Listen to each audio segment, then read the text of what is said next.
Asahina Wakaba is a timid young girl. This morning, she wakes up feeling disheveled and overwhelmed by laziness. She dreads mornings, lacking a compelling reason to face each new day. Despite her reluctance, she forces herself out of bed, fearing that others might question her if she stays in her room too long.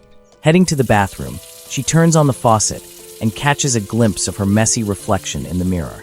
As she touches the glass, she mutters that she can't possibly look this unkempt when she sees her family.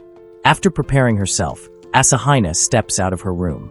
Her heart races with nervousness and embarrassment about facing her family that morning. The family is already gathered in the dining room. Asahina gently turns the doorknob, opens the door, and sees everyone seated at the table. She emerges with a bright smile, concealing her anxiety deep within. Asahina greets everyone warmly. Her father comments on how happy she looks today, while her mother suggests it might be because she slept well. Her twin sister, Asahina Futaba, speculates that Asahina's cheerful mood could be due to the beautiful, sunny weather. Asahina takes a seat at the dining table beside Futaba. They both glance at the sunlight pouring through the windows, appreciating the clear, sunny day. Futaba comments on how lovely the weather is, and Asahina, smiling, agrees, noting that after a week of rain, a sunny day is quite refreshing. Their father mentions that he can't stand the rain because it always makes him shiver. Futaba laughs loudly as their father jokingly imitates shivering. Their mother then reminds them to concentrate on finishing their meal. Futaba tells Asahina that she might end up being late for school. Asahina agrees, but first asks her father about something he bought the previous day. Feeling embarrassed, her father admits it, and Asahina jokes that he's too old to be buying model figurines.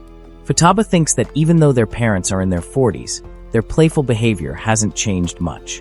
Their father tells Asahina and Futaba that men have their own fantasies and offers to give Wakaba a lesson about them. Realizing they are running late, Futaba and Asahina quickly rush out of the house. Futaba heads off to her school, which is 3 stations away. Asahina feels relieved that she attends a different school, thinking it would be awkward if people knew they were twins. However, her happiness fades as she anticipates the challenges ahead, feeling like it might be a personal nightmare. Asahina sits quietly in her seat at school now. She appears downcast and doesn't display any strong emotions. She listens to the discussions in class, her head lowered in silence. 3 students sit across from her, talking about Asahina as though she were an honor student who always arrives early. The main speaker is Nane Sakumi, a dominant presence in the class.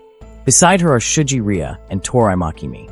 Shuji comments that Asahina only keeps company with her notebook and adds that she is the complete opposite of Nanace. Torai Maki notes that Asahina must be doing something right, as she never stands up against their bullying.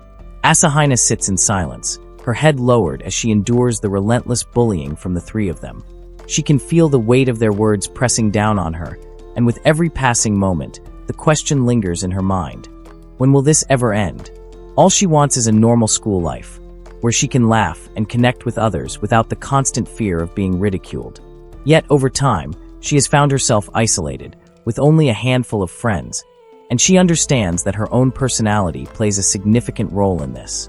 Asahina has always had the feeling that everyone around her is laughing at her, judging her, and making her the subject of their mockery.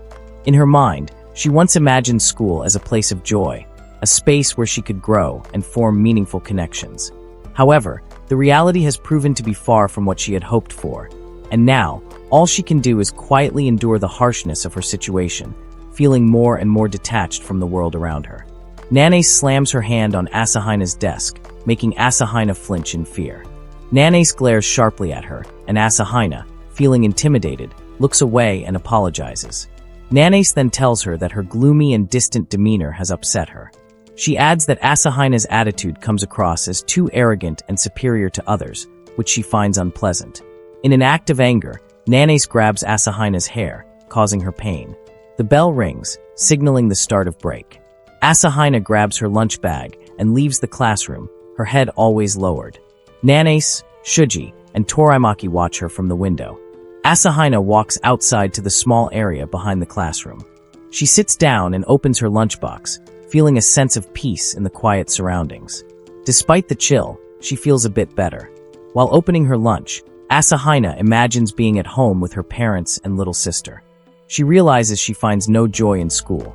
In fact, she no longer wants to attend, but doesn't want to worry her family by telling them. Suddenly, a loud noise catches her attention, causing her to flinch. Looking through the grass, she sees Bison Ryuichi, Nakagawa Shun, and Iruma Haruto. They seem to be arguing, their disagreement escalating.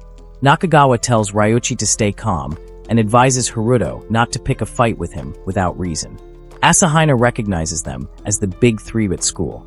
Nakagawa holds the top spot, consistently ranking first in exams and even achieving high scores in national exams. The second is Bison, an athlete with exceptional speed. It only took him half a year to make the soccer team, and he has a personal servant always attending to him. On the other hand, no one likes Iruma. He is seen as unattractive, overweight, and unpleasant. He was even expelled once for playing inappropriate games. Asahina keeps watching their interactions, pondering what makes their conversation so engaging that they can laugh so openly. She contrasts it with her own experience, where she never truly smiles at school. She feels like she is stuck in her circumstances. With that thought, Asahina quickly finishes her lunch, eating it hungrily to push aside her feelings. Nanace, Shuji, and Toraimaki are strolling through the school grounds. Nanace expresses how bored she feels and how she dislikes the silence. She craves something more exciting. Suddenly, they're interrupted by the sound of an argument between Bison and Iruma. Nanace and her friends are puzzled about what the two are fighting about this morning. Bison is accompanied by a woman, his servant, who mentions she has prepared a bento with carriage for him. However, Iruma seems more eager to hear about the food. He complains that the world is unfair, questioning how Bison can have a servant. Bison explains that he views his servant as family, like an older sister and mother to him. Iruma shouts that he's disappointed he can't make his 3D dreams come true, expressing his desire to marry two women. Nanace and Shuji feel disgusted by Iruma's lewd thoughts so early in the day. At that moment, Nanace has a flash of inspiration. She recalls Asahina and comes up with a devious plan involving her. The classroom door swings open, and Nanace enters. Asahina glances toward the door. Nanace is warmly welcomed by everyone in the class, making Asahina feel left out. Nanace approaches Asahina and says she has something interesting for her. Asahina feels pleased that Nanace is being kind to her. She walks over to Nanace, who hands her a beautiful ornament. Asahina is happy, enjoying the beauty of the ornament. But as she admires it, someone unexpectedly pushes her from behind, causing the ornament to fall to the ground and break. Nanace pretends to be very upset, putting on a dramatic display. Asahina, feeling guilty, apologizes. Nanace tells her that she must do something to make up for it. Asahina agrees, and Nanace comes up with a punishment game. She orders Asahina to confess to Iruma that she likes him. Asahina is shocked and pressured, as she absolutely doesn't want to do it. Asahina envisions Iruma, who constantly has inappropriate thoughts, and she feels a deep sense of fear. Now, Nanace is asking her to become Iruma's girlfriend, which is incredibly humiliating. Asahina asks Nanace why she has to make such a confession. Nanace replies that she wants to see a cockroach with that pig. Asahina is taken aback, feeling overwhelmed by the situation. Nanace threatens to tell her parents that Asahina broke the beautiful ornament. Asahina doesn't want her family to find out that she's in trouble. Deep down, she yearns for freedom and wants to confess her feelings to someone she truly likes, not be forced into a relationship with someone like Iruma, who is hated by everyone at school. She also doesn't have the 10,000 yen required to replace Nanace's ornament. Asahina feels she has no choice but to comply. Asahina sits with her head bowed low, consumed by a deep sorrow. Nanace, on the other hand, laughs quietly as she watches Asahina from behind.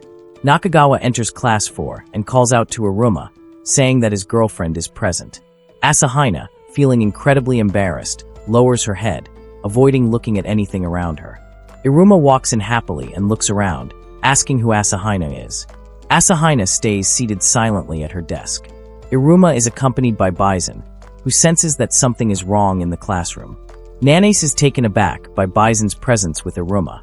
Nanace drags Asahina and forces her to face Iruma. Iruma asks what Asahina wants from him.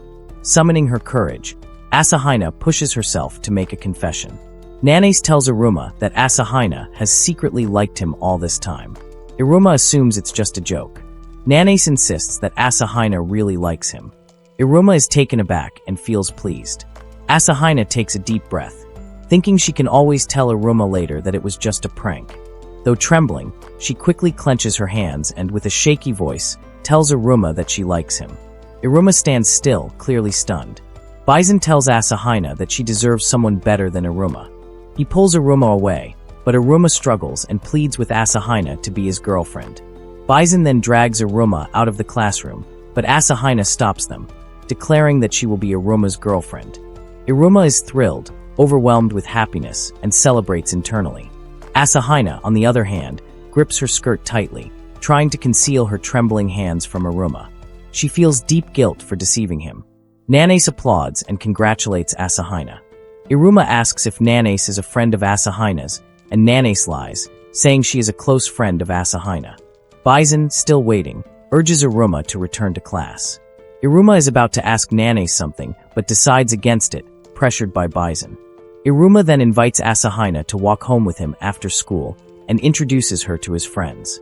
He is soon dragged away by Bison, leaving the classroom. Asahina sits down, overwhelmed by a heavy feeling in her chest. Nanace and her friends laugh heartily, gossiping about Asahina.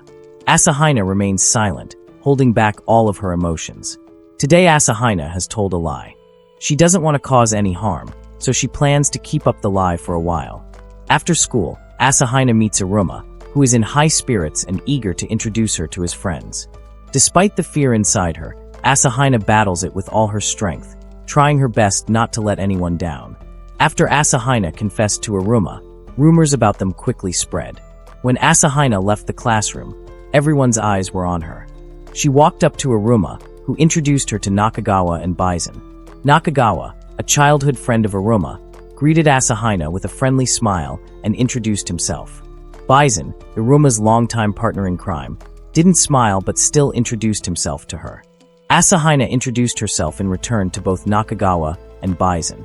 Iruma praised Asahina, saying her name was lovely. Nakagawa remarked on how Iruma had only just learned Asahina's full name. Bison clarified that they had only met recently. Then, Bison suggested to Nakagawa that they leave, giving Iruma the chance to walk with Asahina alone. Asahina commented that it seemed like Iruma was very close with his friends. Iruma smiled and replied that they had been friends for a long time, and because of that, he felt completely comfortable around them, able to say anything without hesitation. He then gestured for Asahina to go ahead and start walking home.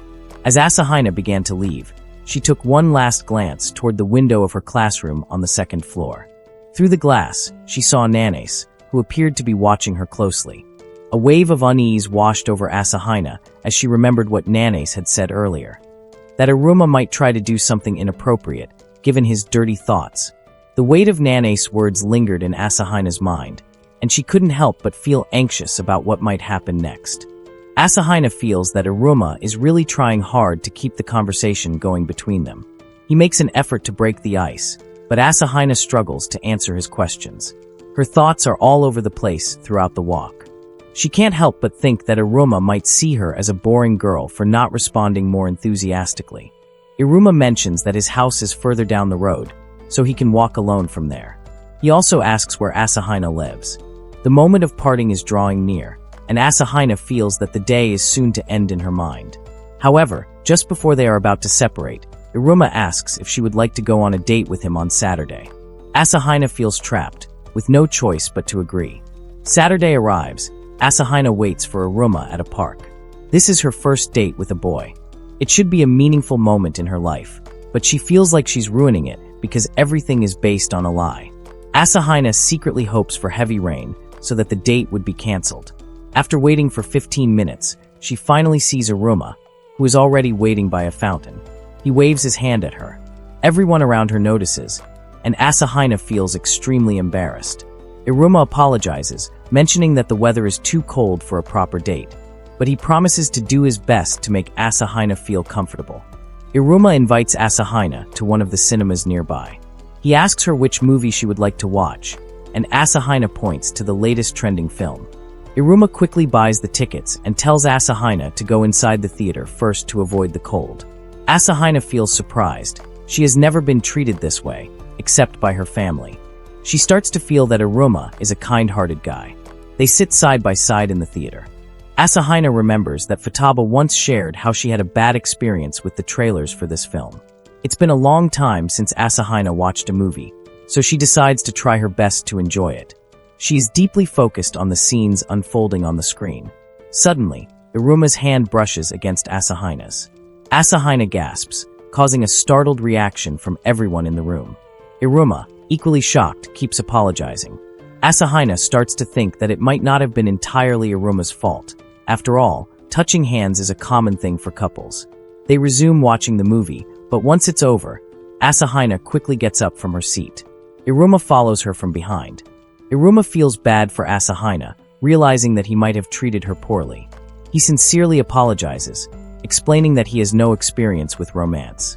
Iruma then tries to persuade Asahina to go for lunch or do some window shopping. Asahina agrees. They start walking around the mall, and suddenly, Iruma points at something, saying that Asahina will surely like it. It turns out, Iruma has bought tickets for a play zone. Asahina is amazed by the various attractions and games available there. Iruma smiled warmly as he encouraged Asahina to choose the game she wanted to play. Asahina, feeling slightly out of her element, hesitated for a moment. She had never visited a place like this before, and the wide range of games left her a bit confused. Noticing her uncertainty, Iruma offered to guide her through the options, assuring her that it would be fun.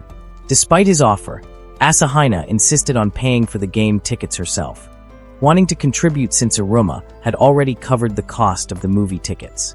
She felt a bit guilty for not being able to repay him in another way. However, Iruma gently declined her offer, reassuring her that she could save her money for drinks and food later. His tone was casual, but there was a sincerity in his eyes that made Asahina feel at ease. Iruma couldn't help but feel a warm sensation in his chest, slightly flustered by Asahina's thoughtfulness. Despite knowing her for only a short time, her kindness and consideration made him feel a deeper connection to her. It was something he hadn't expected, but it made him appreciate her even more. The first game they choose is a trivia machine.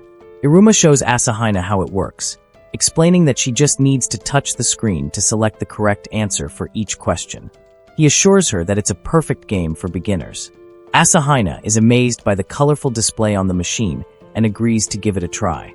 As she inserts a coin into the machine, Iruma watches her intently from behind, his presence making Asahina feel both nervous and comforted. The screen lights up with vibrant colors, displaying the instructions for the game, just as Iruma explained earlier. Iruma stands behind her, offering gentle guidance as she navigates the game. The machine then presents its first question. Iruma encourages Asahina to think carefully before choosing an answer, but she quickly selects one, her response confident and sure. The answer is correct, and the screen flashes a congratulatory message for her achievement. Iruma cheers her on, his voice filled with excitement and encouragement. Asahina feels a mixture of embarrassment and happiness. She never expected to enjoy a game like this, but her heart feels light as she continues to play. Each moment spent with Iruma is filled with laughter and enjoyment. She finds herself becoming more at ease, her earlier nervousness slipping away. In the outside, the rain falls heavily, but inside the play zone, it's as if the two of them are in their own little world, sheltered from the storm. The moment arrives when they face the final question from the trivia machine. Asahina feels a surge of tension, the weight of the challenge pressing on her. Despite her nerves, she knows she has accepted this challenge and is determined to see it through. Iruma, equally excited, has never reached the final stage before, and his enthusiasm is palpable. His eyes shine with the hope of winning the quiz together. Asahina reflects on the task ahead, her thoughts racing. She knows she must try to finish without making any mistakes. The pressure mounts, but she resolves to give it her best shot. Memories of childhood games flood her mind, recalling how she never managed to complete the ones she started. This time, she wants things to be different. With Iruma by her side, encouraging her with every step, Asahina feels a newfound sense of determination. Her hand hovers over the screen, ready to select the answer. She takes a deep breath, focuses on the question, and makes her choice. The room seems to hold its breath, waiting for the result. Suddenly, the final question appears on the screen, and to Asahina's surprise, it's in English. "In my book you should stop smoking. Explain the meaning behind the sentence." Shocked and dismayed, Asahina feels her heart sink. Her English skills are poor, and she fears this challenge may be insurmountable. Panic starts to set in as the countdown timer ticks away, each second pulling her closer to the brink of failure. Iruma, sensing her anxiety, urges her to stay calm and focus, reassuring her that they can figure it out together. Asahina takes a deep breath and tries to concentrate on the 3 answer options displayed on the screen. She knows she must analyze each one carefully. Her mind races, dissecting the potential meanings behind the phrase. Asahina imagines that out of the 3 choices, at least one must be incorrect, though she wonders if under different circumstances, even the wrong answer could be seen as right. This ambiguity adds to her confusion, stirring her long-standing habit of second-guessing herself. It's a trait that has often left her trailing behind in various situations, hesitant and unsure. As the timer continues to count down, Asahina's mind zeroes in on the word book. She contemplates its many interpretations, literal, metaphorical, and situational. The metaphorical aspect of the phrase troubles her the most. Asahina begins to feel overwhelmed, convinced she can't find the right answer. Just as she's about to give up, Iruma steps in, offering his assistance to analyze the possible answers. He suggests that the book mentioned in the question might refer to something like a contract book or a register. He explains that sometimes specific phrases added at the beginning of a sentence can shift the meaning entirely, and identifying the one that stands out could lead them to the correct answer. Iruma views the question as a potential trap designed to mislead. Asahina is amazed by Iruma's insight and feels a surge of hope. Iruma offers to help her choose the right answer, confident that they can solve it together. Suddenly, Iruma shares a personal revelation, confessing that he has also experienced moments of feeling overlooked. This unexpected admission catches Asahina off guard, adding a new layer to their interaction. She is surprised by Iruma's vulnerability and feels a sense of connection to him, realizing that despite their differences, they share similar insecurities. Asahina processes Iruma's words, considering their significance. She realizes that the correct answer is likely option B, the one that surprisingly does not mention book at all. Trusting her judgment, she selects it. The game machine lights up and chimes, announcing that Asahina has won with a perfect score. She can hardly believe her accomplishment, while Iruma is elated by their success. Though it is just a game, Asahina feels a surge of happiness and a sense of competence, wishing to preserve this joyful moment. She acknowledges Iruma's assistance in solving the final question and thanks him sincerely. Iruma, humbly, mentions that English has been his strength since childhood, though he often feels inadequate when using it. Asahina, noticing his self-doubt, encourages him not to underestimate his abilities. Iruma suddenly inquires if Asahina is tired, and if not, he proposes they try another game. Typically, Asahina would turn down such an offer, but this time she agrees. They proceed to play another game, and for Asahina, it's a unique and joyful experience. She feels a happiness she has never felt before, making this day one of the most delightful she has ever had. As the afternoon unfolds, Iruma suggests they grab lunch at a restaurant known for its delicious meat dishes. However, Asahina declines and unexpectedly pulls out a bento from her bag. When Iruma asks if she made it, Asahina confirms, feeling a bit flustered by the intense way Iruma gazes at the bento. Suddenly, Asahina recalls that Iruma might have made a reservation at the restaurant and feels compelled to apologize for changing his plans. To her surprise, Iruma's excitement grows, his eyes glistening with emotion. He exclaims that a homemade bento from a girl is a treasure, far more valuable than any legendary weapon, and he finds it truly amazing. This response makes Asahina feel even closer to Iruma, and she can't help but enjoy his company more. They find a spot to eat, and Iruma devours the bento with great enthusiasm, while Asahina watches him with a smile. Seeing Iruma relish her cooking fills Asahina with joy, making the moment even more special. Asahina reflects on how remarkable Iruma is. Despite feeling joy, anger, or sadness, his expression remains consistent, making it difficult for anyone to perceive him as anything but content. If people could see him honestly, they'd realize how different he is from the rumors circulating about him. Today, Asahina had feared Iruma might endlessly talk about manga, eki games, or anime, but he proved her wrong. She is pleasantly surprised by his ability to converse smoothly, especially given his social anxiety. As Iruma finishes his lunch, he expresses his appreciation for the meal, remarking on how delicious it was. This moment reinforces Asahina's growing admiration for Iruma, seeing him as more complex and genuine than she initially thought. Asahina explains that she often helps her mother cook at home because her younger sister can't cook. Although they are twins, they are very different in terms of abilities and weaknesses. Her sister has a natural talent for many things and is very skilled. Asahina feels proud of her sister, who is bright, cheerful, and kind. Her sister is also very caring towards Asahina, which sometimes makes Asahina feel envious. She adds that her mother is very polite and gentle, but can be intimidating when angry. Her father, the only man in their household, has a quirky hobby, but is very reliable. Iruma asks about her father's hobby, guessing whether he collects plastic items like Bandam. Iruma himself likes Bandam, but quickly shifts the conversation, asking if Asahina enjoys her father's hobby. Asahina responds that her mother and sister also like it. While Asahina shares about her family, Iruma listens attentively with a smile, showing no signs of discomfort. When Asahina asks about Iruma's family, he explains that his father is a junior high school teacher who has always advised him to be mindful of his actions. His father is cheerful and loves to tell jokes, though Iruma sometimes worries when his father cries after drinking beer. On the other hand, his mother is very passionate and hates to miss out on anything. Iruma shares a story about how his mother once stood in front of a supermarket since early morning to catch a big sale, despite the cold weather. Iruma's younger sister, who is beautiful and intelligent, also cares about Iruma and his date with Asahina. Iruma continues, mentioning that a man named Shun Namikawa likes his sister. However, his sister is known for being ruthless, as she manipulates Namikawa to fulfill her every desire. After sharing about his family, Iruma, feeling nervous, asks Asahina which part of him she likes. Asahina is taken aback when Iruma asks which part of him she likes. However, Iruma quickly apologizes, realizing that his question might have been too forward. He reassures her that there's no pressure to answer, as he was just a bit curious. Suddenly, a young child calls out to his father and points at Iruma. When the father approaches, the child asks if Iruma is a fat baby wearing clothes and wonders if he's a fat pig.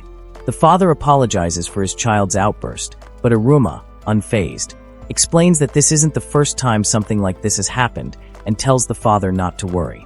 Iruma then asks the child if his name is Taichi and if he really likes pigs. The child enthusiastically confirms that he does. Iruma introduces himself to the child and shares that pork chops are delicious and that he often eats them with his father.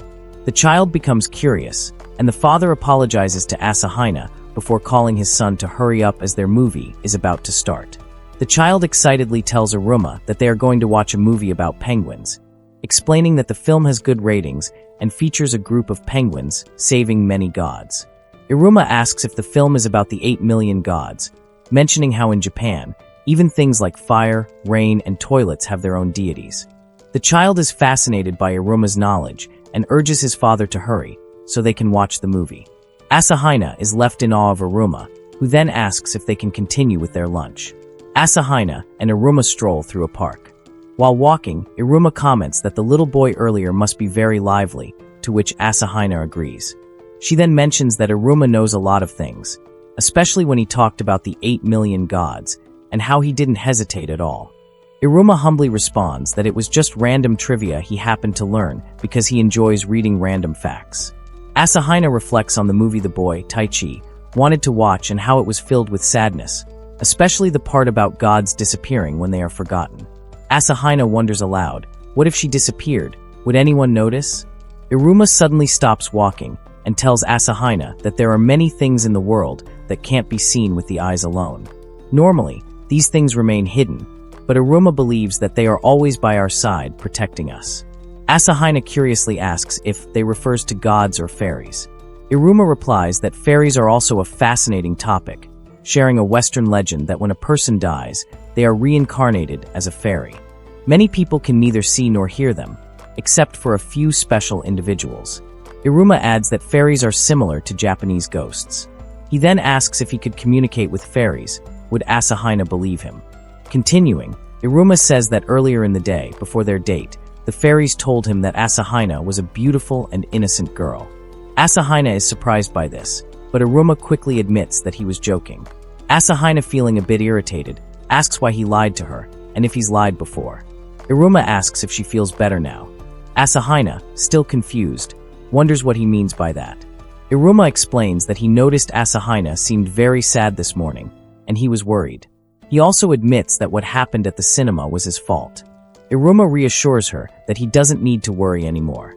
Asahina reflects on the events that have unfolded, and suddenly, she feels a sense of calm wash over her. She begins to wonder if her luck has changed, feeling that her decision to go on this date with Iruma was the right one because it has been so much fun. Out of the blue, Nane sends a message asking about the date and requests a picture as proof. Iruma asks what's happening, but Asahina assures him that there's nothing wrong. Asahina then tells him she has a favor to ask, and Iruma agrees to do anything she wants. She asks for a selfie, and Iruma happily agrees. They take a selfie, and afterward Asahina thanks him. Iruma asks if something's wrong, but Asahina says she's okay. Iruma suggests they sit on a bench in front of a store, mentioning that he often shops there. Iruma goes into the store to shop while Asahina waits on the bench outside. Not long after, Iruma returns and tells Asahina that the store manager allowed them to sit on the bench in front of the store. Iruma also offers Asahina a bottle of tea. While drinking the tea, Asahina thinks to herself that Iruma doesn't seem repulsive to her.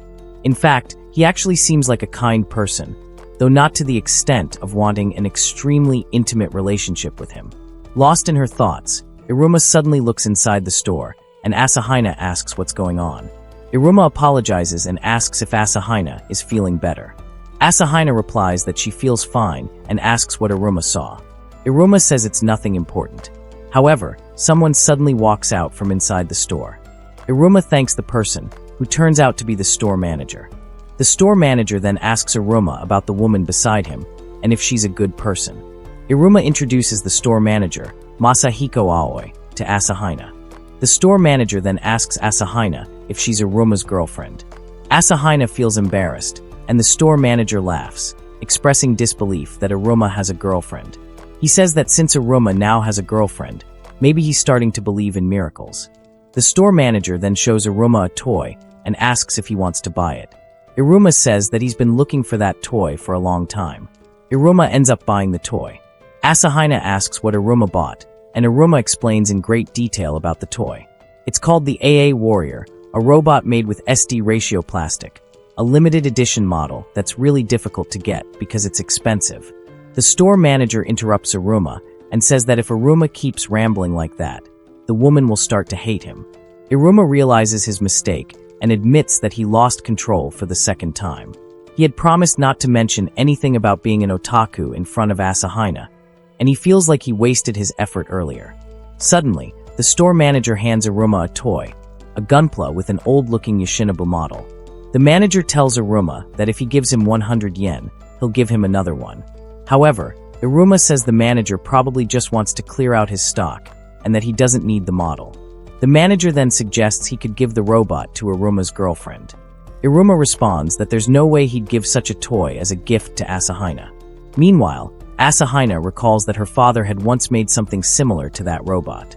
The store manager asks if she's interested in the model, and Asahina replies yes. The manager then tells Iruma that Asahina likes the robot and raises the price to 2,000 yen. Iruma buys it, and the robot is given to Asahina.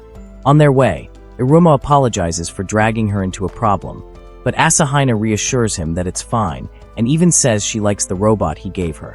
Iruma hopes she'll enjoy the gift. They walk until they reach the train station, and it's time to say goodbye. Asahina expresses how happy she is with the day. Iruma offers to escort her inside the station, but Asahina declines. He then waves and says goodbye, telling her he'll see her at school next week. Asahina boards the train, glancing at Iruma as it departs. Iruma thinks to himself that this was their first date. After their first date, the relationship between Wakaba and Haruto grows closer day by day. Today, after the final school bell rings, Wakaba stands by the school gate, patiently waiting for Haruto. The sun is beginning to set, casting a warm glow over the scene. A few minutes pass, and then Haruto appears, slightly out of breath from rushing. He approaches Wakaba with an apologetic smile and sincerely says sorry. Wakaba, with a gentle smile, shakes her head and assures him. As they begin their walk home, the atmosphere between them feels light and comfortable. They stroll side by side, their steps in sync, as they chat about their day, their favorite subjects, and even share a few laughs. Wakaba notices how natural it feels now to walk beside Haruto, a stark contrast to how she used to feel, nervous and unsure. She no longer feels uneasy or awkward in his presence. Their conversations flow effortlessly, covering a range of topics from school events to their favorite hobbies. What once felt like a distant, formal interaction has now transformed into a relaxed and enjoyable routine. Walking home together has become something they both look forward to, a special part of their day where they can unwind and enjoy each other's company. Wakaba realizes that talking with Haruto no longer brings any anxiety or discomfort. Instead, she finds comfort and happiness in their growing relationship. Wakaba is starting to get used to hearing Haruto talk about his day at school. She enjoys listening to him, and it makes her feel that their relationship is moving along just fine. The next day, while Wakaba is sitting in her classroom, Nanace comes over to talk to her. She isn't alone. She brings Shuji and Toraimaki with her. They all sit down together, and Wakaba starts to tell them about her relationship with Haruto. As she talks, she notices Nanace doesn't seem impressed. Nanace feels their relationship is too plain and boring. She thinks they need something more exciting, so she gives Wakaba a new mission: to kiss Haruto the next time they meet. Hearing this, Wakaba feels confused and nervous. She has never been in a relationship before, and dating Haruto is her first experience of this kind. She has been doing it with a sincere and open heart, trying her best to understand her feelings. The idea of kissing Haruto feels overwhelming. She isn't sure if she's ready for such a step. Nanace doesn't feel sorry for Wakaba's discomfort. Instead, she assumes Wakaba might be developing feelings for Haruto. Wakaba quickly denies this, saying she doesn't have romantic feelings for him. But despite her protests, she feels like she can't say no to Nanace's request. After all, it was Nanace who came up with the idea of Wakaba and Haruto dating in the first place. The weekend finally arrives, and Wakaba and Haruto have planned another date. Wakaba stands near the station, waiting for Haruto. She can't stop thinking about Nanace's mission. The more she thinks about it, the more she feels she can't do it. Wakaba doesn't dislike Haruto, but being his girlfriend feels like a big responsibility. Even now, she still feels unsure about holding hands with a boy, let alone kissing one. She believes it's wrong to kiss someone if she doesn't have true feelings for them. But despite her feelings, she doesn't know how to handle the situation. So, she stands there quietly, waiting for Haruto. Time passes, and before she realizes it, she has been waiting for 30 minutes. It's strange for Haruto to be late and not say anything. Wakaba starts to worry. At first, she thinks about calling him, but she hopes his train will arrive any minute. Unfortunately, it's already 10:40, and there's still no sign of Haruto. Wakaba begins to fear that something bad might have happened to him. She finally works up the courage to call him. To her relief, Haruto answers right away. He apologizes, explaining that something urgent came up, and he can't make it to their date. He keeps saying sorry for making her wait. Wakaba assures him it's okay, but inside, she feels relieved. She won't have to carry out Nanace's mission today. After hanging up, Wakaba decides to take a short walk. It feels too early to go home, and it's not quite lunchtime yet. She heads to a nearby park to clear her mind. While she's walking, she spots Taichi and his father. It feels like a strange coincidence that she keeps running into them during her dates. Wakaba approaches Taichi, and the little boy asks her how Haruto is doing. This question confuses Wakaba. Before she can answer, Taichi's father comes over and starts to explain what happened. He tells Wakaba that while he was shopping, he lost track of Taichi. Haruto saw Taichi wandering alone and decided to help him find his dad. After some time, Haruto spotted Taichi's dad across the street and was about to bring Taichi to him. Unfortunately, the light turned red quickly, and Haruto had to avoid some passing cars. Taichi was unharmed, but Haruto ended up getting hurt, hitting his head. Taichi's father wants to know if Haruto is okay, but Haruto ran off before they could find out. He mentions that Haruto's clothes got dirty from falling into the mud. Knowing that Wakaba is close to Haruto, he asks her to let him know if she sees Haruto. Hearing this, Wakaba's worry for Haruto grows. A little while later, she spots someone walking in the distance. At first, she's sure it's Haruto, but then she starts to doubt it. The person looks like a homeless man, with a bruised face, torn clothes, and mud all over. Wakaba wants to call out to him to see if it's really Haruto. Before she can, Haruto's two friends, Shun and Ryuichi, reach him first. They stop him at a nearby spot, asking what happened and why he looks so beaten up. Haruto's messy appearance catches the attention of people around them. This makes his friends even more annoyed. Ryuichi firmly tells the onlookers to stop staring at Haruto. They ask Haruto why he is in such a disheveled state. Haruto, with a gentle smile, tells them he just tripped and was being clumsy. Ryuichi, however, is not convinced. He suspects there's more to the story than Haruto is letting on. He peers at Haruto, trying to read between the lines, but Haruto maintains his calm demeanor. Shun, noticing Ryuichi's rising tension, steps in and tells him to relax, reminding him that Haruto has already explained what happened. Despite Shun's attempt to ease the situation, Ryuichi remains skeptical. He believes Haruto is hiding something, but seeing Haruto safe is enough for now. Ryuichi shifts the conversation, asking about Haruto's date with Wakaba. He guesses that with Haruto looking so dirty and disheveled, meeting Wakaba would be out of the question. Haruto nods and explains that he has already canceled their date. He told Wakaba he had an unexpected emergency and couldn't meet her today. As he speaks, tears begin to well up in Haruto's eyes. He admits that when it comes to Wakaba, the girl who confessed to him, he can't bear the thought of her being teased or looked down upon because of him. Haruto is accustomed to being the subject of teasing, but the idea of Wakaba feeling embarrassed or ridiculed because of his actions is something he cannot accept. His biggest fear, however, is that Wakaba might break up with him because of the events of the day. Ryuichi and Shun exchange a look of understanding and reassurance. They tell Haruto not to worry too much, assuring him that Wakaba isn't the type to make impulsive decisions. They suggest that he should sincerely apologize to her and propose rescheduling their missed date for another time. Their words offer Haruto a sense of comfort and hope. He feels an overwhelming sense of gratitude towards his friends, who show him such genuine care and concern. He thanks Ryuichi and Shun repeatedly, his voice filled with emotion.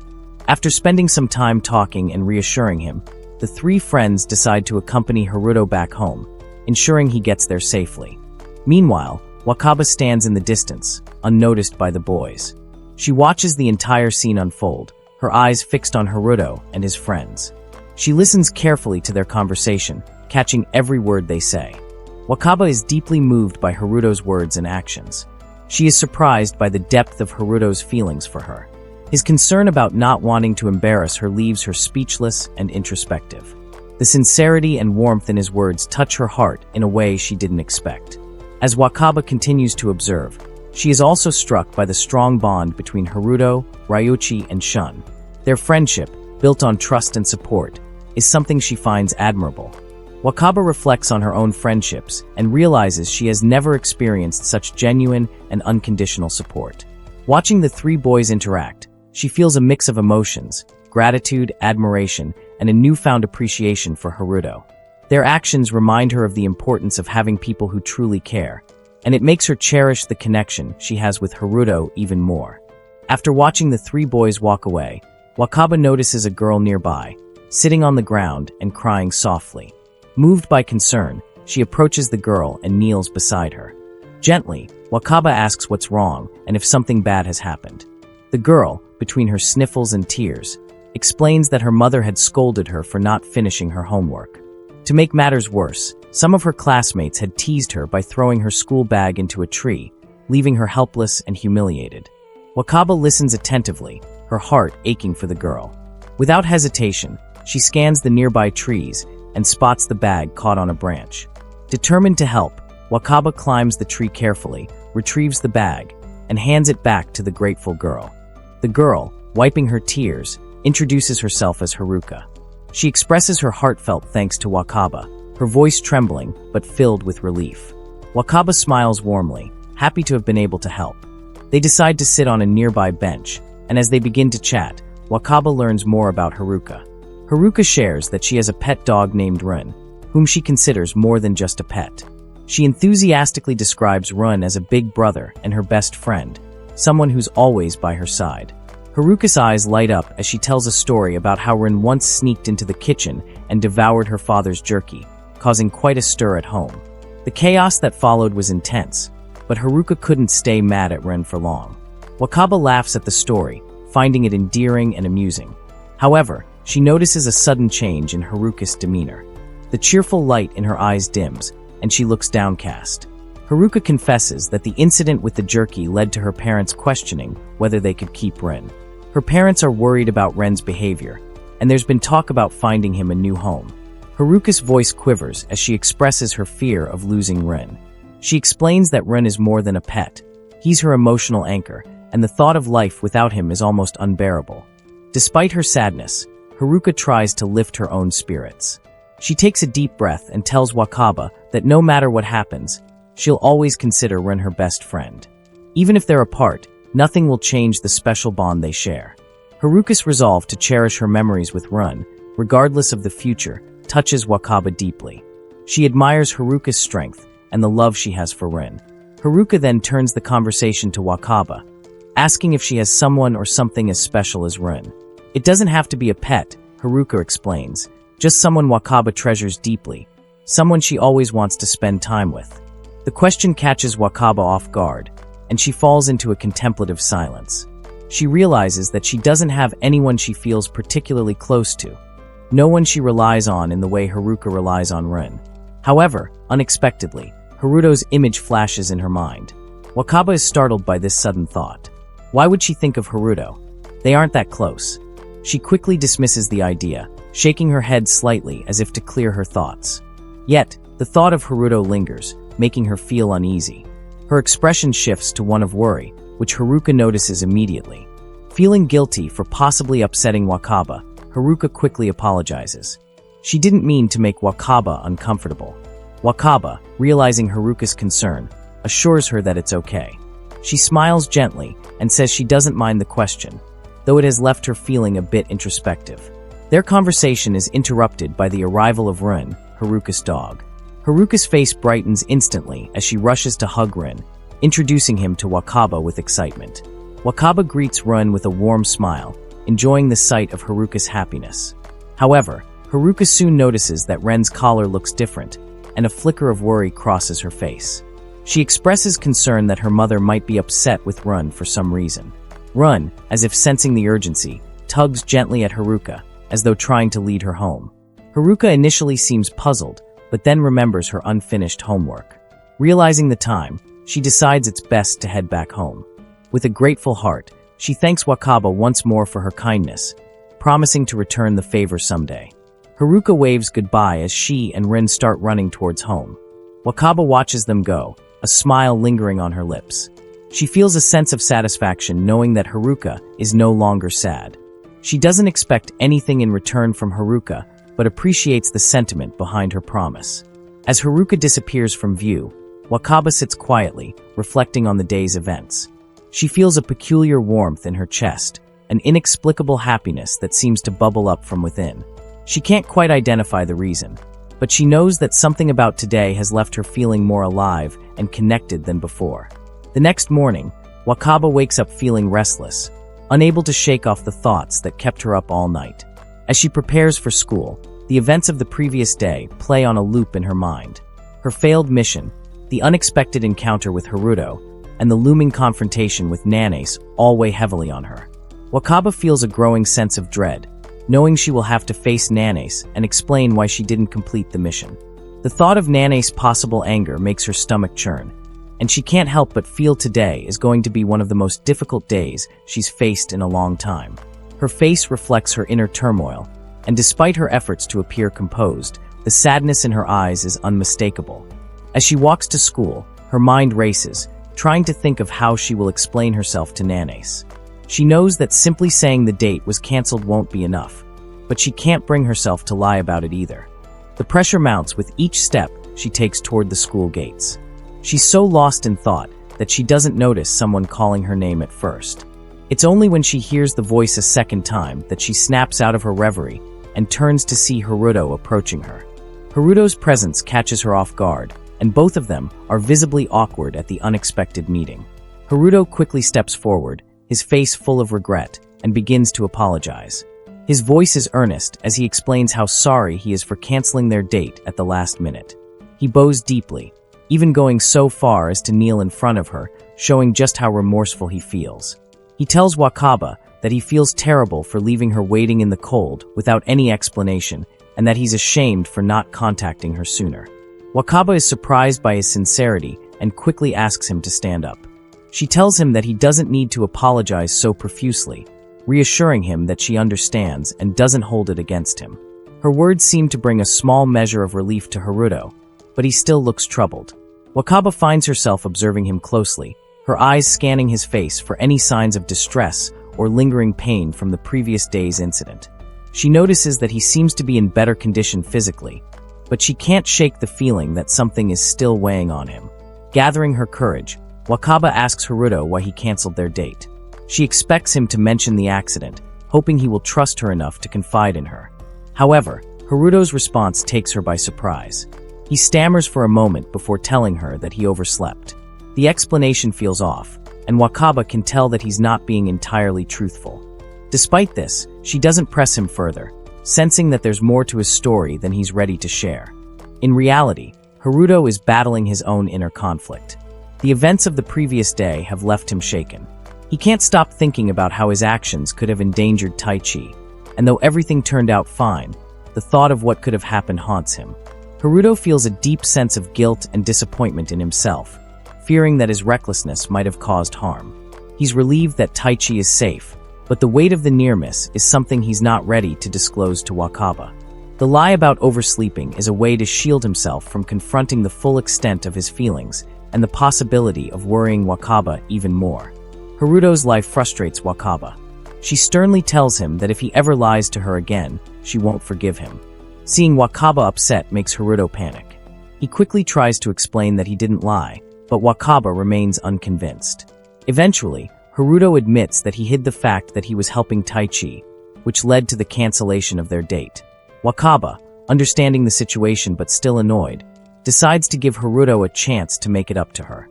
She demands that he treat her to a meal at the cake shop they visited on their first date, as a form of apology. She suggests they go after school, making it clear that if Haruto agrees, she'll forgive him and let the matter rest. Haruto is initially taken aback but quickly agrees, realizing this is a way to make amends. Wakaba's smile at his agreement reassures him, and for a moment, the tension between them eases. The next day at school, Wakaba walks towards her class, clutching her bag tightly, as if hiding something precious inside. It turns out that during their visit to the cake shop, Haruto had asked Wakaba to send him a picture they took on their first date. However, Wakaba feels she didn't look her best in the photo and is reluctant to send it. Instead, she made a promise to prepare a bento for him, knowing how much he enjoyed it the last time. As she walks, her friend Nanace notices Wakaba's unusual behavior and spots the bento. Curious, Nanace asks Wakaba who the bento is for, suspecting it's for someone special. Wakaba, trying to avoid the conversation, brushes off Nanace's question and heads straight for Haruto's class. Entering the class for the first time, Wakaba feels a wave of nervousness. She had never visited Haruto's class before, and the unfamiliar faces make her anxious. She scans the room, but doesn't see Haruto. Instead, she is greeted by two boys, Date Ryuichi and his twin, Date Ryuji.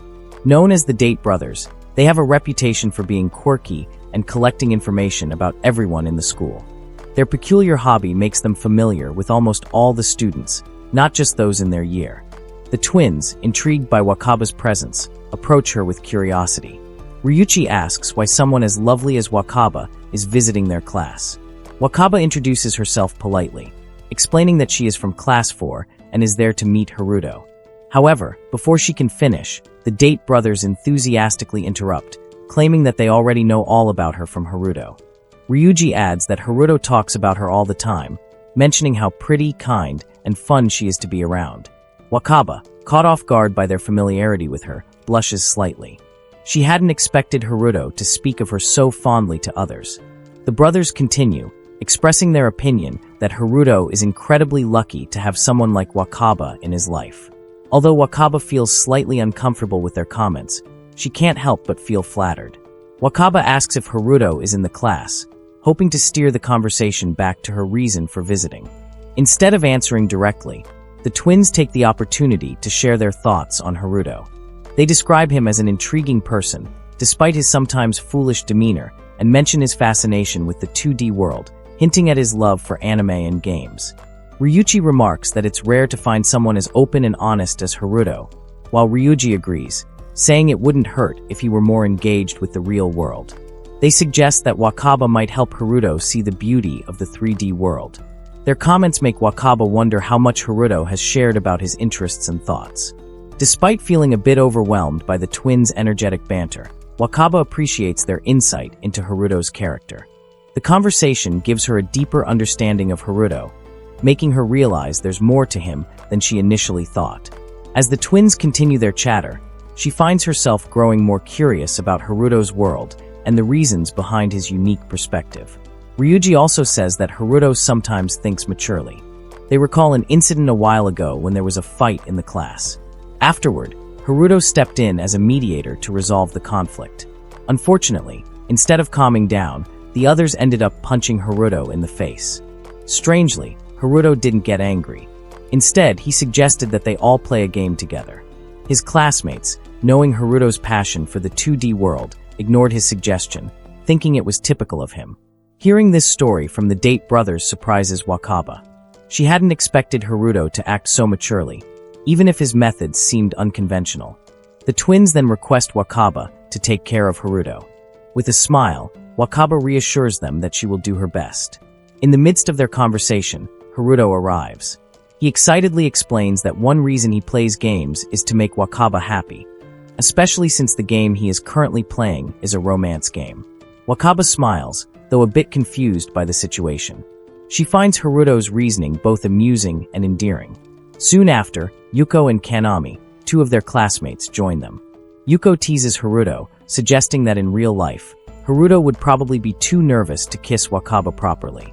The playful jab catches Wakaba off guard, and she feels her face heat up. Haruto, flustered by the teasing, tries to laugh it off but ends up looking even more embarrassed. Haruto then expresses that he wants to make Wakaba happy no matter what happens. He imagines a romantic evening where, under a snowy tree, he and Wakaba share a gentle kiss. Hearing this, the Date brothers, Yuko, and Kanami feel amused and a bit exasperated. They facepalm, not particularly fond of Haruto's daydreaming. Haruto, oblivious to Wakaba's presence, innocently remarks that he wouldn't talk about erotic things in front of her.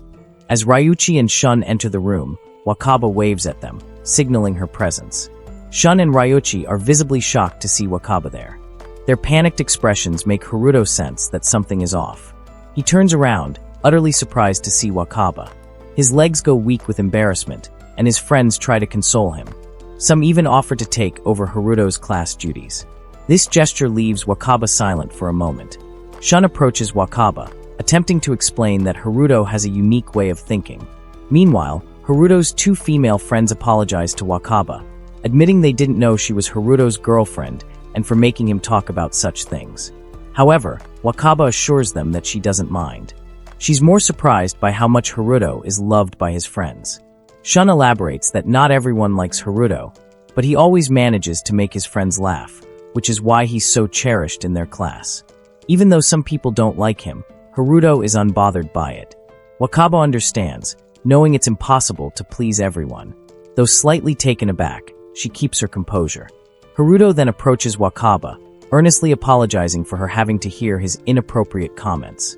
Wakaba reassures him, stating that it's not a big deal and invites him to share the bento with her. Haruto is touched by her understanding. Yuko introduces herself to Wakaba and tells her to come to Haruto's class if he ever hurts or acts strange toward her. She jokingly warns that she wouldn't hesitate to throw Haruto around if he misbehaves. Wakaba is moved by their concern. Wakaba and Haruto then head to the school garden, where they sit and eat the bento together. Haruto enjoys the meal, praising Wakaba's cooking. Suddenly, Haruto feeds Wakaba a bite of her own food, wanting to truly share the experience. As they eat, Haruto apologizes again for his earlier comments, admitting he got carried away. Wakaba reassures him, understanding that Haruto can be a bit mischievous. Haruto blushes, trying to explain that he was just so happy that he couldn't help himself. Wakaba's cheeks flush as well, but she smiles softly. Haruto notices her adorable smile, feeling a warmth in his chest. Wakaba, feeling a sense of joy she hasn't experienced before, asks Haruto to call her by her first name instead of her last name, Asahina. Haruto is momentarily stunned, while Wakaba is lost in her thoughts. She realizes that she's never laughed or smiled so freely as she does when she's with Haruto, almost forgetting that she's supposed to be playing a game in this relationship. The days pass by so quickly. Wakaba, as usual, heads to school with Futaba. However, that day they wake up late. They rush to get ready, and Wakaba quickly urges Futaba to hurry up so they won't miss school. As they walk on their way, Futaba notices something different about Wakaba's tone and compliments her for speaking in a surprisingly gentle manner. Wakaba, caught off guard, is surprised by Futaba's unexpected praise. After they chat for a moment, the two of them part ways. Wakaba continues on her journey toward her school, but as she walks, she begins to sense someone following her. She turns around and sees Haruto, who is quietly trailing behind her with a mischievous grin, intending to surprise her. Wakaba wants to reach school first, but in reality, Haruto arrives before her. He waits for Wakaba and surprises her. Wakaba thought she would succeed in getting there first, but Haruto beats her to it. Haruto teases her, confident that Wakaba simply wants to arrive first, but she always ends up after him. Wakaba looks annoyed, but suddenly she brightens up.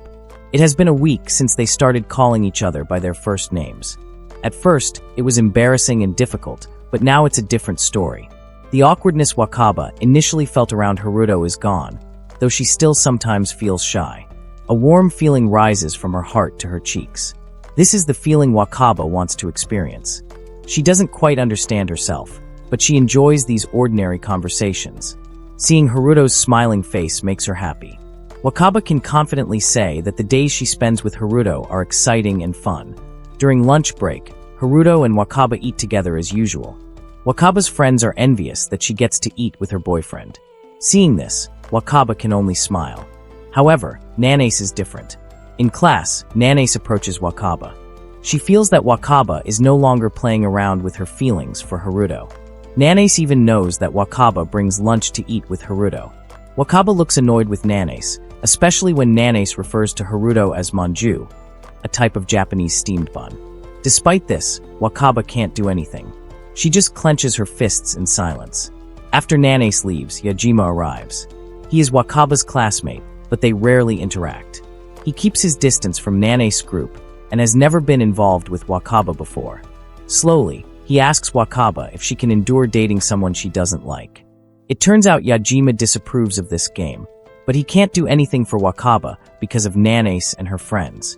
Yajima suddenly starts crying, which confuses Wakaba. Eventually, she understands why Yajima is crying. It's because he saw Wakaba's terrifying expression when talking to Nanace. He thought Wakaba was mentally affected and wanted to harm herself. Nevertheless, Wakaba knows that Yajima is braver than the other classmates. He has the courage to talk to Wakaba, even though others wouldn't dare for fear of ending up like her, being bossed around by Nanace. Initially, Wakaba didn't like Yajima either. She thought he was indifferent to her suffering, like the others. But it turns out Yajima isn't entirely a coward. He's just scared of Nanace. Seeing Yajima's concern for her, Wakaba explains that Haruto isn't like what people say. He's kind and different from the rumors. Therefore, Wakaba tells Yajima that if he doesn't want to make her sad, it's better not to speak ill of Haruto. Hearing this, Yajima is confused. He wonders if Wakaba is truly suffering from this game or not. Wakaba then tells him to return to his seat before Nanace comes back. Somehow, Wakaba feels calm now. She doesn't know when she started feeling this calm. In her heart, Wakaba wants to understand her true feelings for Haruto. Day by day, Wakaba and Haruto continue their journey together. Today, they don't go home together because Haruto has an urgent matter. Just as Wakaba arrives at the station, she receives a message from her mother, asking her to buy groceries. So, Wakaba heads back in the direction before the station to find a supermarket. Upon arriving, she notices Christmas banners, realizing that this year's Christmas will be different because she'll spend it with Haruto. She acknowledges that there will be times they spend alone together. Quickly, Wakaba dismisses her inappropriate thoughts and searches for a well-stocked supermarket. After some time, Wakaba sees Haruto with a woman. They seem close, but Wakaba doesn't know who she is to Haruto. She becomes suspicious, even considering following Haruto secretly. Wakaba wonders if the woman is Haruto's sister, cousin, or girlfriend.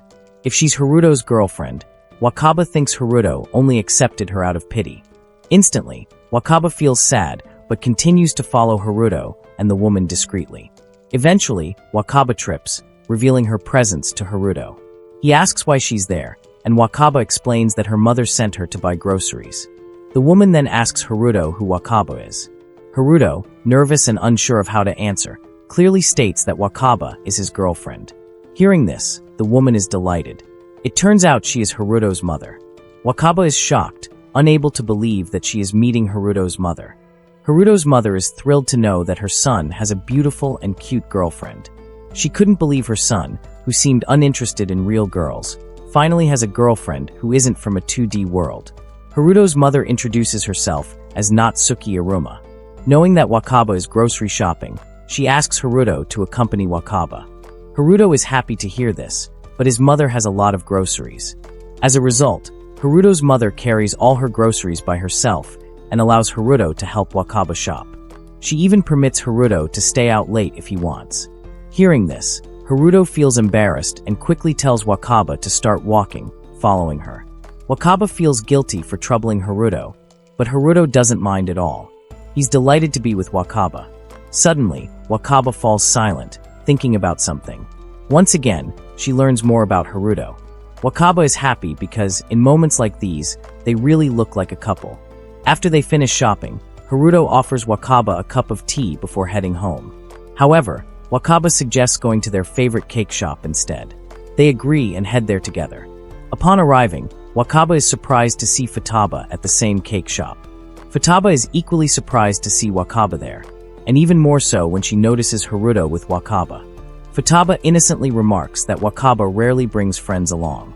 Hearing this, they both smile. Wakaba then introduces Futaba to Haruto. Shortly after, a few of Futaba's friends run up to her, complaining that she walked too fast. They curiously ask who the girl that looks like her is. Futaba happily introduces Wakaba as her twin. Her friends are amazed at how similar Wakaba and Futaba look. The three friends introduce themselves as Kazuho, Yukari, and Chinatsu. They are excited to meet Wakaba.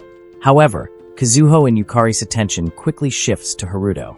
It turns out that Yukari and Kazuho are Haruto's friends from middle school. They reveal that Haruto suddenly transferred schools midway through the year, even changing his phone number and email, leaving them unable to contact him. They express their concern for him. Hearing this, Haruto apologizes for not keeping in touch after transferring schools. Initially, Wakaba is confused about their relationship, but after listening to Haruto's explanation, she understands that they know each other from the past. Futaba's three friends then ask about Haruto's relationship with Wakaba. Haruto confidently declares that Wakaba is his girlfriend. Hearing that Kazuho and Yukari are surprised. Kazuho and Yukari can't believe that Haruto has a girlfriend.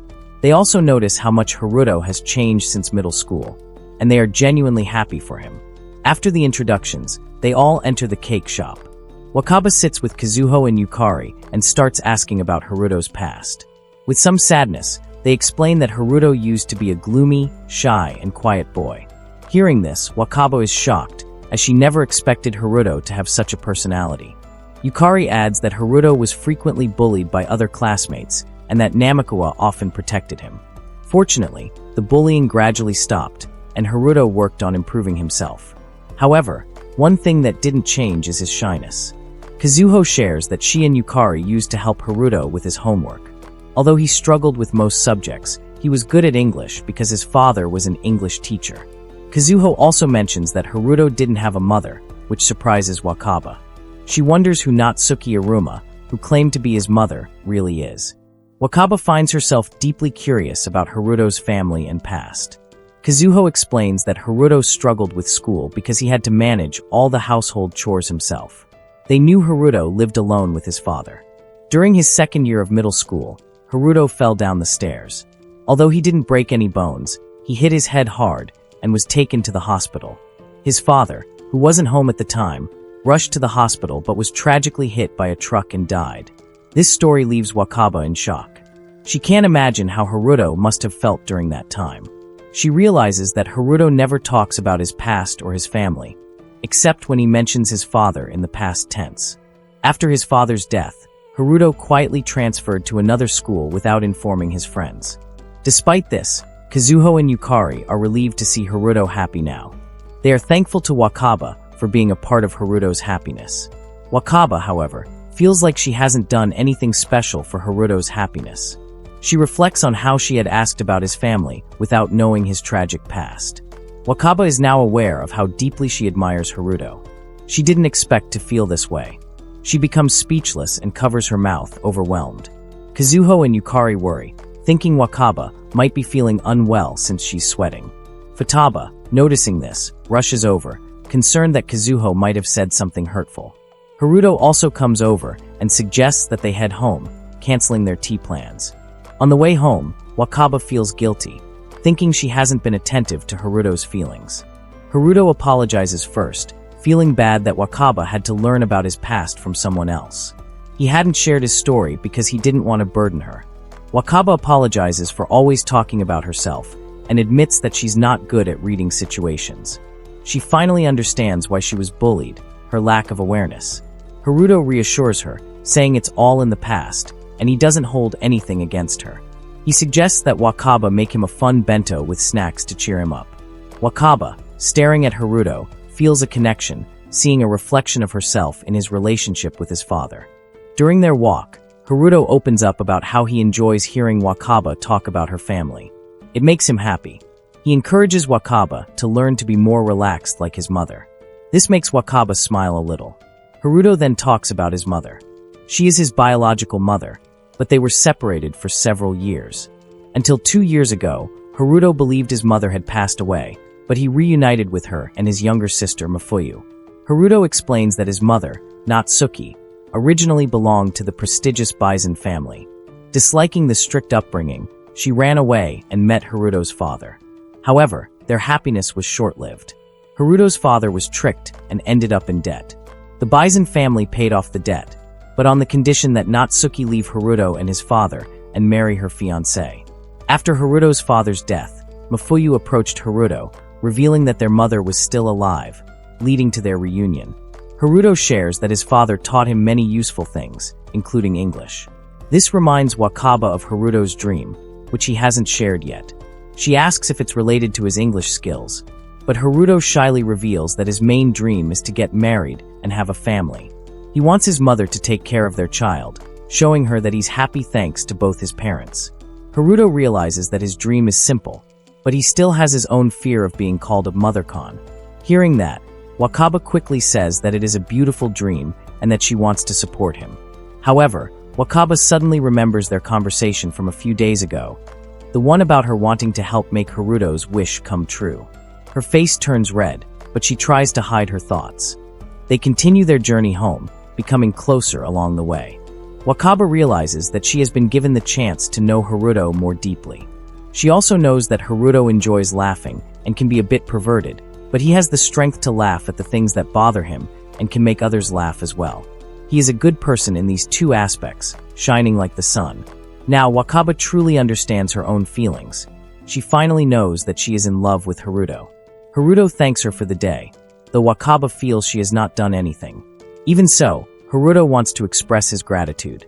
In the middle of their conversation, Wakaba suddenly kisses Haruto on the cheek. She quickly explains that it is her way of saying thank you too. Haruto is startled by the kiss, but he smiles warmly. Wakaba's heart races, but she feels happy. They continue their journey, feeling closer and more connected. That day marks a turning point in Haruto and Wakaba's relationship. Without even realizing it, Haruto begins addressing Wakaba without honorifics, while Wakaba finds herself dropping the formal language she usually uses when speaking to Haruto.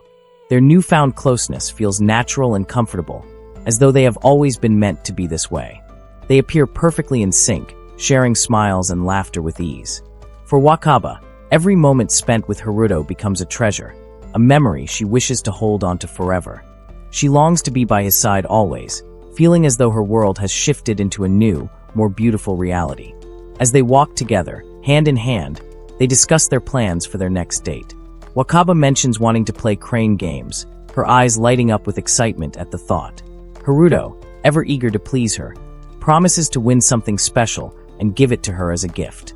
Their fingers interlocked, they wander through the city streets, basking in the warmth of each other's presence. Wakaba feels an overwhelming sense of peace standing beside him. She wishes this feeling could last forever, unable to imagine her school life without Haruto anymore. Her heart is filled with joy, and she feels as though she is floating through days that seem almost dreamlike. During lunch one day, Wakaba brings 3 bento boxes and invites Haruto's friends, Shun and Ryochi, to join them. The group sits together, enjoying their meal under the gentle warmth of the sun. Shun and Ryochi can't hide their envy, joking about how lucky Haruto is to have such a capable and thoughtful girlfriend. Their playful teasing only makes Wakaba blush, but she feels a swell of pride at the same time.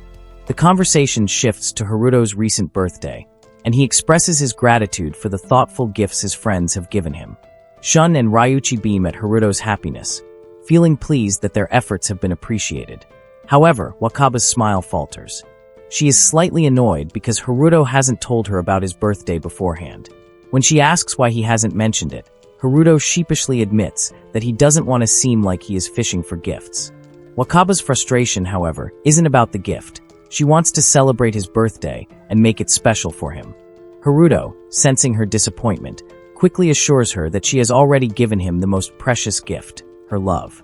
His candid words make Wakaba's heart race, and a soft smile returns to her lips. Haruto adds that he appreciates how Wakaba no longer uses formal language with him. Wakaba, slightly taken aback, insists that she has already stopped speaking formally. But Haruto, ever playful, challenges her to speak casually in front of Shun and Ryochi. Embarrassed, Wakaba hesitates, feeling self-conscious about dropping her usual polite tone in front of others.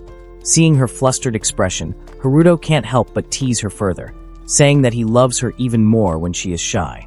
Wakaba, red-faced, threatens to stop talking to him if he continues to be so mischievous. Haruto responds with a heartfelt gaze, confessing his love for her once again. Their intimate moment doesn't go unnoticed. Shun and Ryochi can't help but feel a pang of jealousy as they watch the couple's affectionate exchange. They teasingly call them lovebirds before excusing themselves, leaving Haruto and Wakaba to enjoy each other's company in peace. That evening at Wakaba's home, she has dinner with her family, her father, mother, and younger sister, Futaba. As they eat, her parents notice a change in Wakaba's demeanor. She seems unusually cheerful, a radiant smile never leaving her face. Her mother, curious, asks what has made Wakaba so happy. Wakaba, not wanting to reveal the true reason, attributes her joy to the delicious meal her mother has prepared. But her parents aren't convinced. They sense there is more to Wakaba's happiness than she is letting on. After dinner, Wakaba excuses herself and returns to her room. Futaba, aware of their parents' concerns, decides to check on her sister. She enters Wakaba's room and closes the door behind her. Futaba, always perceptive, knows that Wakaba's happiness is linked to her time with Haruto. She asks Wakaba about her day, prompting her to open up about her feelings. Wakaba recounts her recent days at school, particularly the moments she shares with Haruto. She speaks fondly of his playful teasing and how it always manages to brighten her day. Futaba listens intently, sharing in Wakaba's joy. But her curiosity soon gets the better of her. She asks Wakaba how she has fallen so deeply in love with someone like Haruto, who doesn't seem to fit her usual criteria. Wakaba pauses, reflecting on her relationship. She admits that Haruto's appearance isn't what initially draws her to him. Instead, it is his kindness, his selflessness, and his ability to make those around him laugh and feel at ease. Wakaba explains that being with Haruto makes her heart race in a way she has never experienced before. His presence fills her days with light and happiness, and it is these qualities that make her fall for him so deeply. Futaba, touched by Wakaba's heartfelt explanation, can't help but feel a pang of jealousy. She expresses her desire to have a boyfriend who can make her feel the same way. But she is also curious about how Wakaba and Haruto's relationship has begun. Wakaba hesitates, remembering that it all started with Nane's suggestion that she confess to Haruto. However, she chooses not to reveal this detail to Futaba, fearing it might tarnish the sincerity of their relationship. As Wakaba sits in her room that night, a sense of unease washes over her. She finds herself thinking about Nanes and how she hasn't been bothered by her lately. The thought makes her uneasy, but she pushes it aside, focusing instead on her schoolwork and her relationship with Haruto. The next day, Wakaba has an English test. Thanks to Haruto's help, she feels confident and prepared. She can't wait to see him during lunch, and give him the bento she has made. As she thinks about his reaction, a smile spreads across her face. But her day takes an unexpected turn when Nanace and her friends approach her during a break. They tease Wakaba, noticing her happiness and accusing her of mocking them.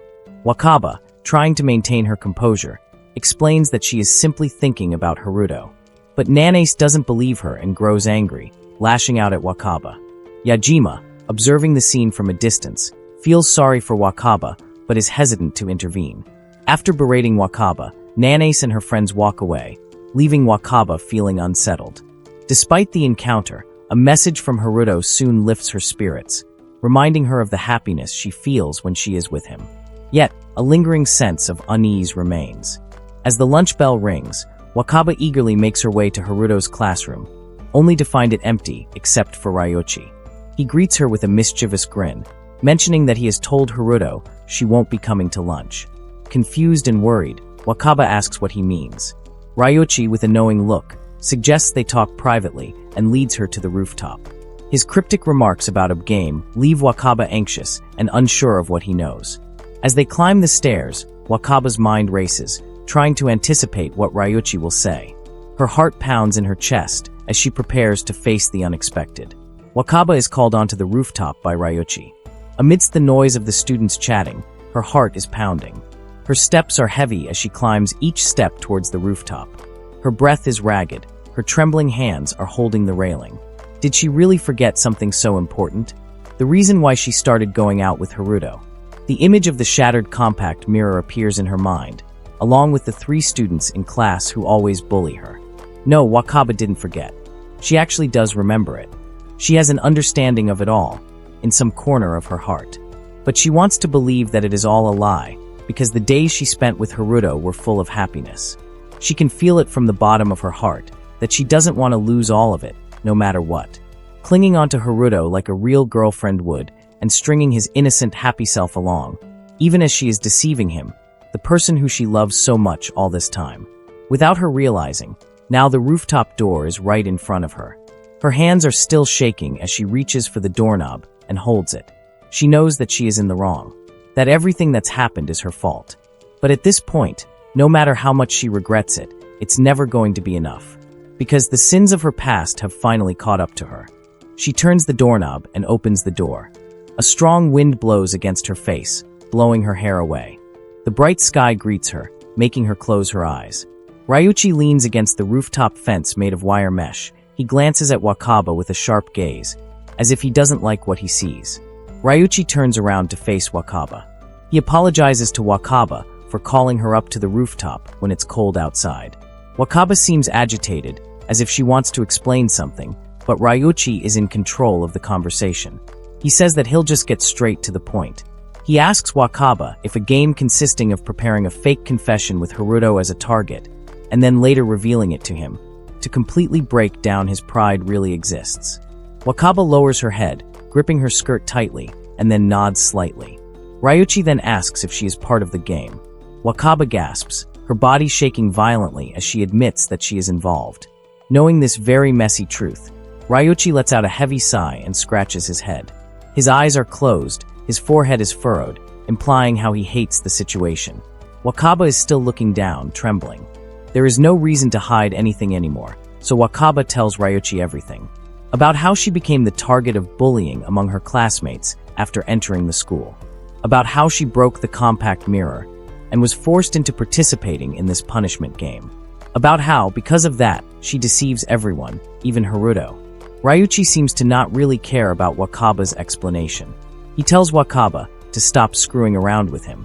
He is clenching his own hand tightly, trying to hold back his anger as best as he can, which he seems to fail and yells at Wakaba, telling her not to get Haruto involved in her worthless game. He calls Wakaba and everyone involved in the game pieces of shit out of rage. Wakaba flinches upon being yelled at by Ryuchi. Frustrated, Ryuchi takes a deep breath and apologizes for yelling. He says that he completely understands Wakaba's situation now. The first instance was when Date asked Kuju Kanami for advice. Her friends are apparently in Wakaba's class. They went around asking Date and his friends whether they'd notice anything strange or if they knew anything about it.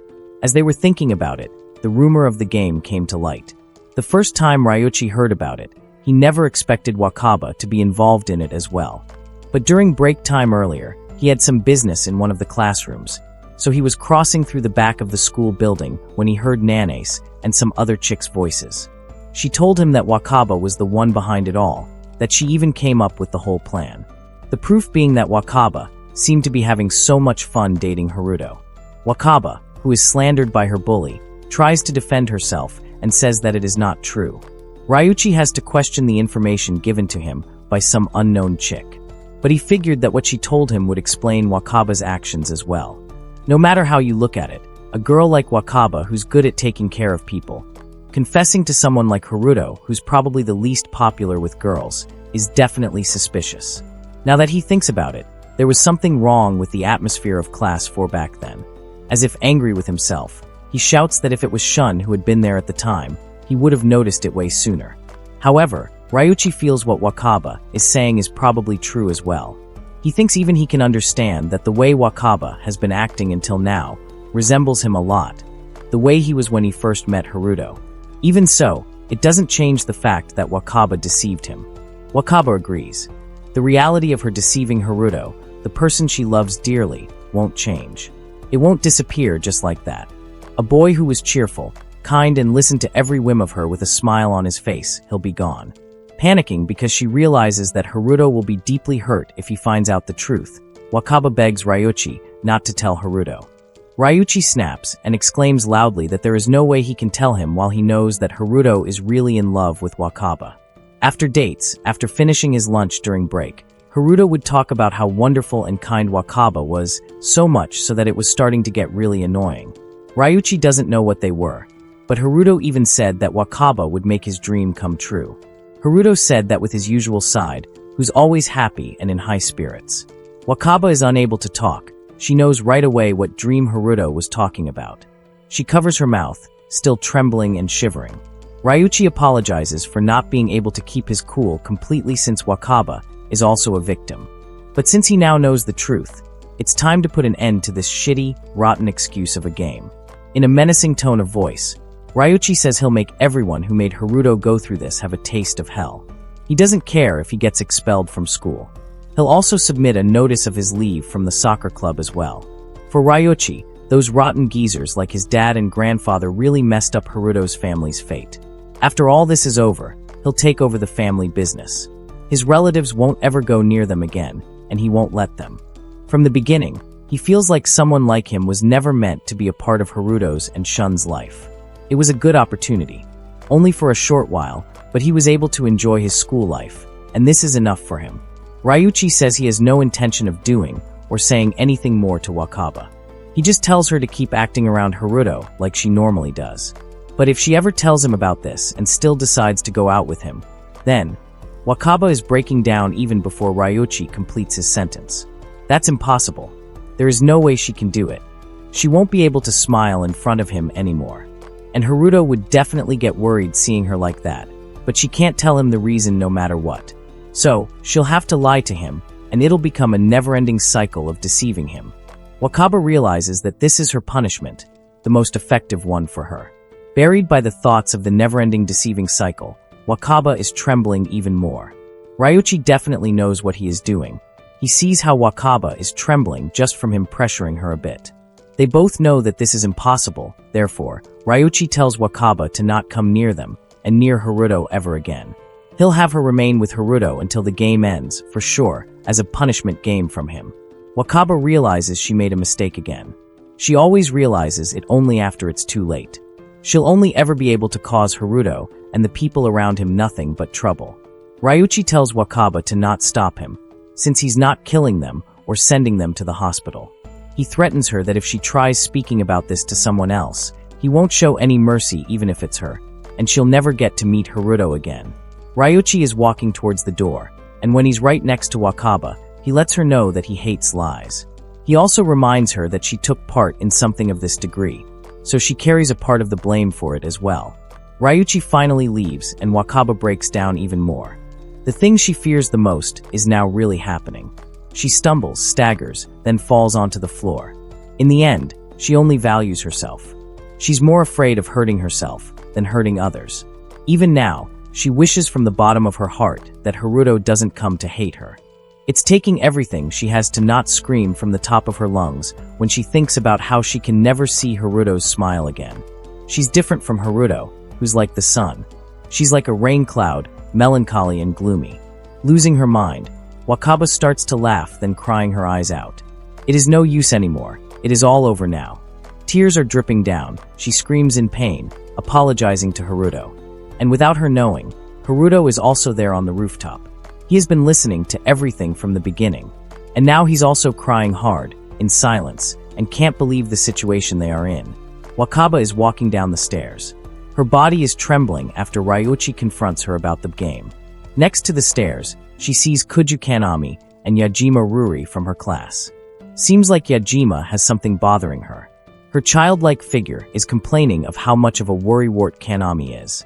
In the middle of their conversation, Kanami realizes Wakaba is there on the stairs. Kanami asks what Wakaba is doing there, which surprises Yajima that they know each other. Kanami then asks again if Wakaba perhaps has a fight with Haruto, but Wakaba doesn't say anything. Now she mentions how Ryuichi came down the stairs a while ago. He was muttering about something under his breath. Kanami thinks she heard something like how he was going to do something to Nanase. Knowing that two of her friends have a slight idea of what is going on, Wakaba immediately runs to escape them both. The school bell has rung. The school is over. Yajima is approaching Wakaba when suddenly Nanase comes to talk to her too.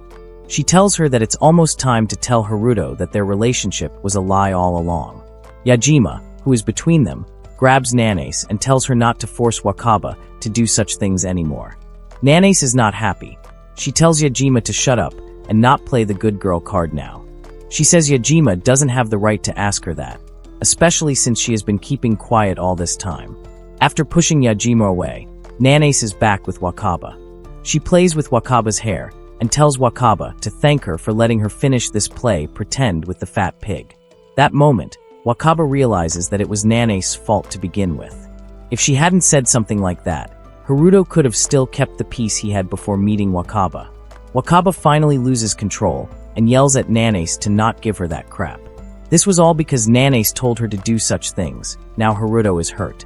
She grabs Nanase, then screams out how she can't tell him the truth, and she no longer has the right to say she likes him anymore. Nanase doesn't understand what Wakaba is saying. She thought Wakaba was lying to Haruto as well. Nanase tells Wakaba that she is in this with her, that they're accomplices. Releasing her grip from Nanase, Wakaba walks back wobbly. In her mind, she agrees with what Nanase said, that they are accomplices. Wakaba turns around then walks out of the class. She comes to Haruto's class, but one of the Date brothers says Haruto had some business to take care of at home, so he left school early. Wakaba then checks her phone, then realizes that Haruto has informed her as well via messages. When she is about to leave, one of the Date brothers talks to her. He says Haruto is kind of an idiot at times, a pervert if not an idiot. And at first he may seem like he's unreliable, but he's actually a really good guy. So that's why he asks her to continue to be lenient with him, because Haruto really likes her. He apologizes for saying such weird things, and he asks her to take care of Haruto. Wakaba suddenly screams out loud, as if she's in terror. She runs back home, and when she arrives, she is panting and drenched in sweat. However, her mother suddenly mentions how her sister has told her about how she got herself a pretty good boyfriend. Her father even came home running all the way from the company in panic. Her mother warmly says that today she'll prepare the food that Wakaba likes, so they can talk about Haruto, especially how they got together in the first place. Clearly not expecting how the whole family now knows, and even wants to know about Haruto, Wakaba screams, telling them to shut up. She is panting and shivering. The family is in panic. Her sister apologizes because she thought it was fine to tell the family about Haruto that much. Her father is trying to calm her down and asking her what is wrong. But instead, Wakaba tells them that she hates them. Then she runs upstairs to her room. After slamming the door, she slumps onto the floor behind the door. She ran away from her classmates, from Haruto's friends, and now she ran away from her precious family. She cries in pain, begging Haruto to help her. She sees Haruto from the back. She tries to hold him, but Haruto slaps her hand, telling her that he knows she lied to him all this time. It must have been a lot of fun to watch an ugly, unattractive, creepy guy getting all worked up and excited. Furious, Haruto turns around and says that a miserable bitch like her should never come near him again. Then he leaves her just like that. Wakaba is screaming, telling him that she'll change and fix all of her bad traits. She'll even let him kiss and let him do all the perverted things he wants. She is begging and begging him to not hate her, when suddenly she wakes up from her sleep. The winds blow to the curtain. It was a dream, and it is morning already. Wakaba fell asleep sitting behind the door, still wearing her uniform from yesterday. She tries to stand up and gets out of her room. She has to go to school and talk to Haruto. Outside, she meets her sister, who then asks her about what is happening. Wakaba tells her there is no need to raise her voice, and there is nothing to worry about. Her sister doesn't believe it. She thinks it is because she spilled beans about her and Haruto that she got angry. Not getting any answer. Now she thinks Haruto did something awful to Wakaba. Wakaba loudly says no and says it isn't Haruto's fault. Out of rage, Wakaba tells her sister that someone like her will never understand. Someone who's cheerful and has lots of friends. Unlike a gloomy woman like her, Futaba always seems to be having fun. Wakaba says Futaba doesn't know anything about what she's going through, and tells her to just leave her alone. This is not what Wakaba intended to say, and yet, she is unable to stop her ranting. Futaba is in shock. She just stands there, tears well up in her eyes. She quietly asks Wakaba if that is what she thinks of her. The parents downstairs seem to hear the noises and realize that Wakaba is awake. They are coming to her, but Wakaba immediately runs, leaving her sister crying. After running out of the house, Wakaba stops to catch some breath. Her phone suddenly rings, and there's a text from Haruto, asking to meet at the usual place behind the school building to talk about something. He says she can come whenever she wants, and he'll be waiting for her.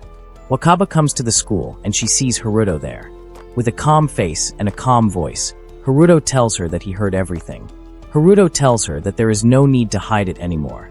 He already knows that her confession was a lie. He continues to say now that he thinks about it, he didn't really understand what she was thinking about when they started going out. A glimpse of her dream comes to Wakaba's mind. She chokes and starts trembling. Wakaba is trying to talk to Haruto, but Haruto says now that he knows what's going on, he asks her to continue the game. He puts on his bright smile as he says that. Wakaba can't believe what she just heard. She comes forward to Haruto, asking if he really understands what he is doing. He says he is fully aware of it. He also tells her that he was on the roof as well.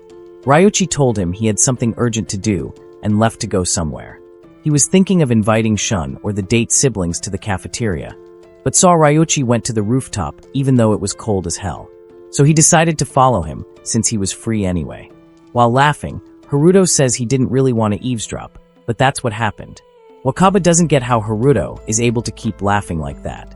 If he really did hear the conversation, shouldn't he be mad at her? In the middle of her thinking, Haruto bows, asking Wakaba to not bear a grudge against Ryuichi, as he may have come off as being rude, but he only did it for him. Haruto is sure Ryuichi has put a lot of thought into this and must have just lost his nerve. Wakaba says she could never hold a grudge against Ryuichi. Hearing that, Haruto smiles beamingly. He says it's great since he was really worried about it. He also adds that although he did say they'd continue the game, they won't be doing it like those girls want them to, so Wakaba doesn't have to worry. He has got a plan for it too. He also tells Wakaba that there are also people they can rely on, so she doesn't have to worry about anything at all. Seeing Haruto's smile makes all the anxiety Wakaba had felt earlier seem to have vanished into thin air. She's starting to feel like a fool for worrying about it. When she looks down, she catches the sight of the damp soil around Haruto's feet. It didn't rain yesterday or even this morning, so she wonders why it is only that spot that is damp. The truth comes striking to her. She now notices the sweats, the trembling from Haruto's body. Haruto keeps saying that it's okay, and he's not angry at all, that for someone like him who's got an iron heart and thick subcutaneous fat, this kind of thing is no big deal. He is trying to say how he thought it was a little weird from the start anyways, but he is trembling even more. In the end, he is not able to call Wakaba by her first name anymore. Instead, he keeps calling her by her last name, Asahina-san. Haruto can't stop talking, as if it's his coping mechanism. He says there is no way a girl as pretty as Waka, Asahina-san, would come to like someone like him. He says he feels embarrassed and ashamed for getting so excited. His confidence plummets down. He says it must have been hard for her to have to go out with a creepy, fat otaku like him. He apologizes for not noticing it sooner. Wakaba is trying to stop him from talking, but she fails. Haruto keeps talking even though he clearly doesn't look fine. He says they'll continue the game, but just in front of them, and they don't have to be together when they're not watching. He is begging her to cheer up and smile. Wakaba is wondering why she never noticed that Haruto was single-mindedly concerned only about her. She confronts him, asking him to tell her the reason why he went through all that trouble for her. Wakaba says how she has been deceiving him, then asks how could he let such a devious, dirty girl. Then she gasps. She suddenly gets the answer herself, when she remembers what Ryuichi and Date said, that Haruto is really in love with her. Overwhelmed by guilt, Wakaba screams. Haruto asks her what the matter is. She tells him to stop, he doesn't have to do anything for her anymore. Wakaba is panting, she is out of breath. She has come to realize what it was that she feared the most. It wasn't getting rebuked by Haruto or being hated by him. He held it all in to keep Wakaba from worrying about her. And because of her, his sunny smile has turned cloudy. She's scared of not being able to see that smile again, the one she fell in love with. While in panic of what she has done, Wakaba sees her reflection on the school's window. She stares at her blank, deep, pitch-black, evil eyes. She is hallucinating. She starts seeing her reflection saying bad things to her. How a woman like her isn't worthy of him, and she doesn't have the right to fall in love with him. Unable to process all the things that's going on, Wakaba starts screaming again, this time full of terror. Haruto is panicked. Wakaba is crying and keeps saying she's sorry, and sorry repeatedly like she has gone mad. Then she suddenly stops and starts throwing up. Even when vomiting, she's still trying to say she's sorry. Haruto is in shock. He holds Wakaba and tells her to stop talking. He asks her to calm down. Wakaba stops for a moment. She looks into Haruto's eyes and continues to say she is sorry, but fails as she falls unconscious. Haruto panics. He doesn't want this. He just wanted Wakaba to keep smiling.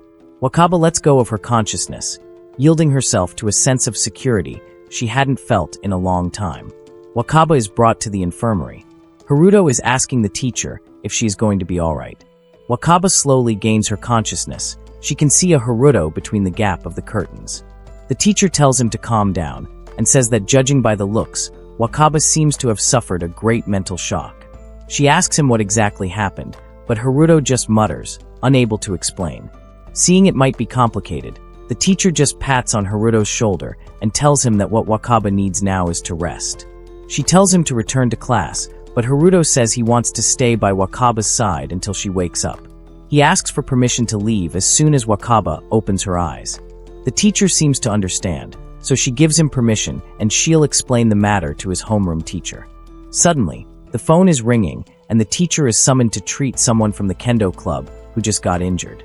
She tells Haruto to just call her on her personal cell phone if anything happens.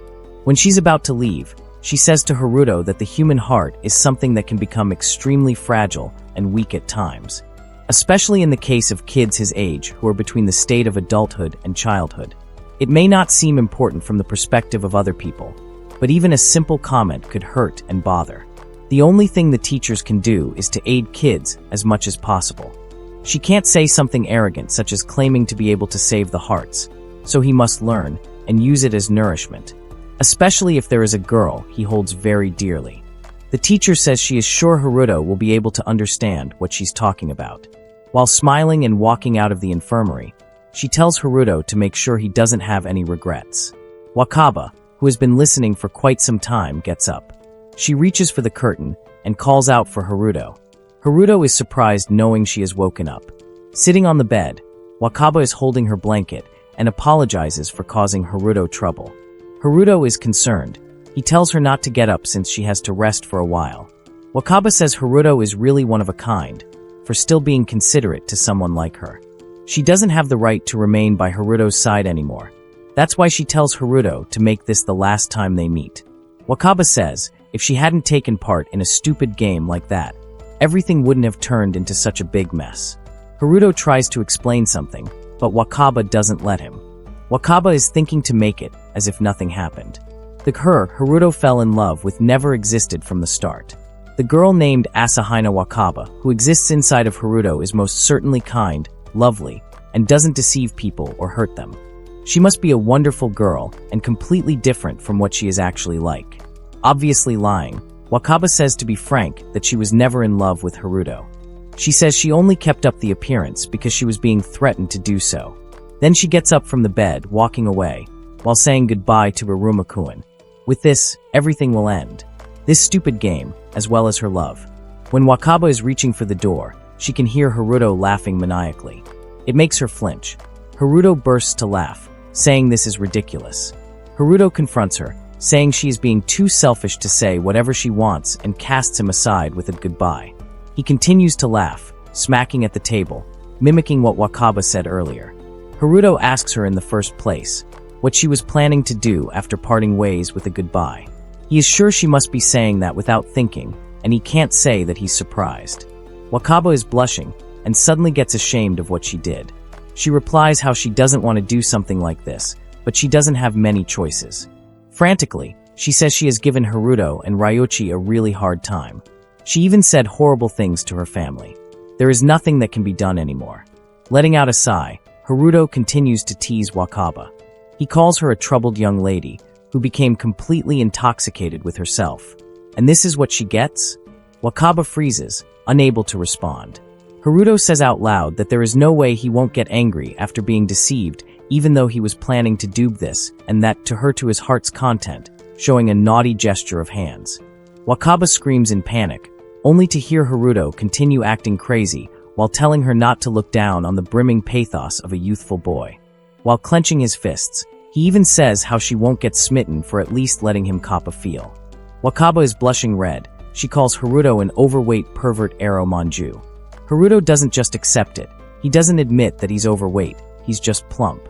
Starting to get angry as well, Wakaba shoves herself towards Haruto and says how she can get angry when she has to. She also is not done talking yet either. She starts talking about one of their dates when they suddenly realize the quarrel has brought them really close, on the infirmary bed. Haruto is smiling, seeing Wakaba has finally returned to being her usual self. Wakaba blushes as Haruto gets back up. He says she has always had the habit of holding everything back. He tells her to not worry, because everything until now was a joke. He continues to say it'd really be a big problem if she went away somewhere before he could explain the important stuff to her. While reaching for something inside his pocket, Haruto tells Wakaba to hold out her hand. Suddenly there is a compact mirror on her hand, the same one like she broke before.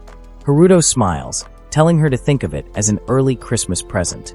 After all this time, Wakaba always thought the mirror was from a foreign brand.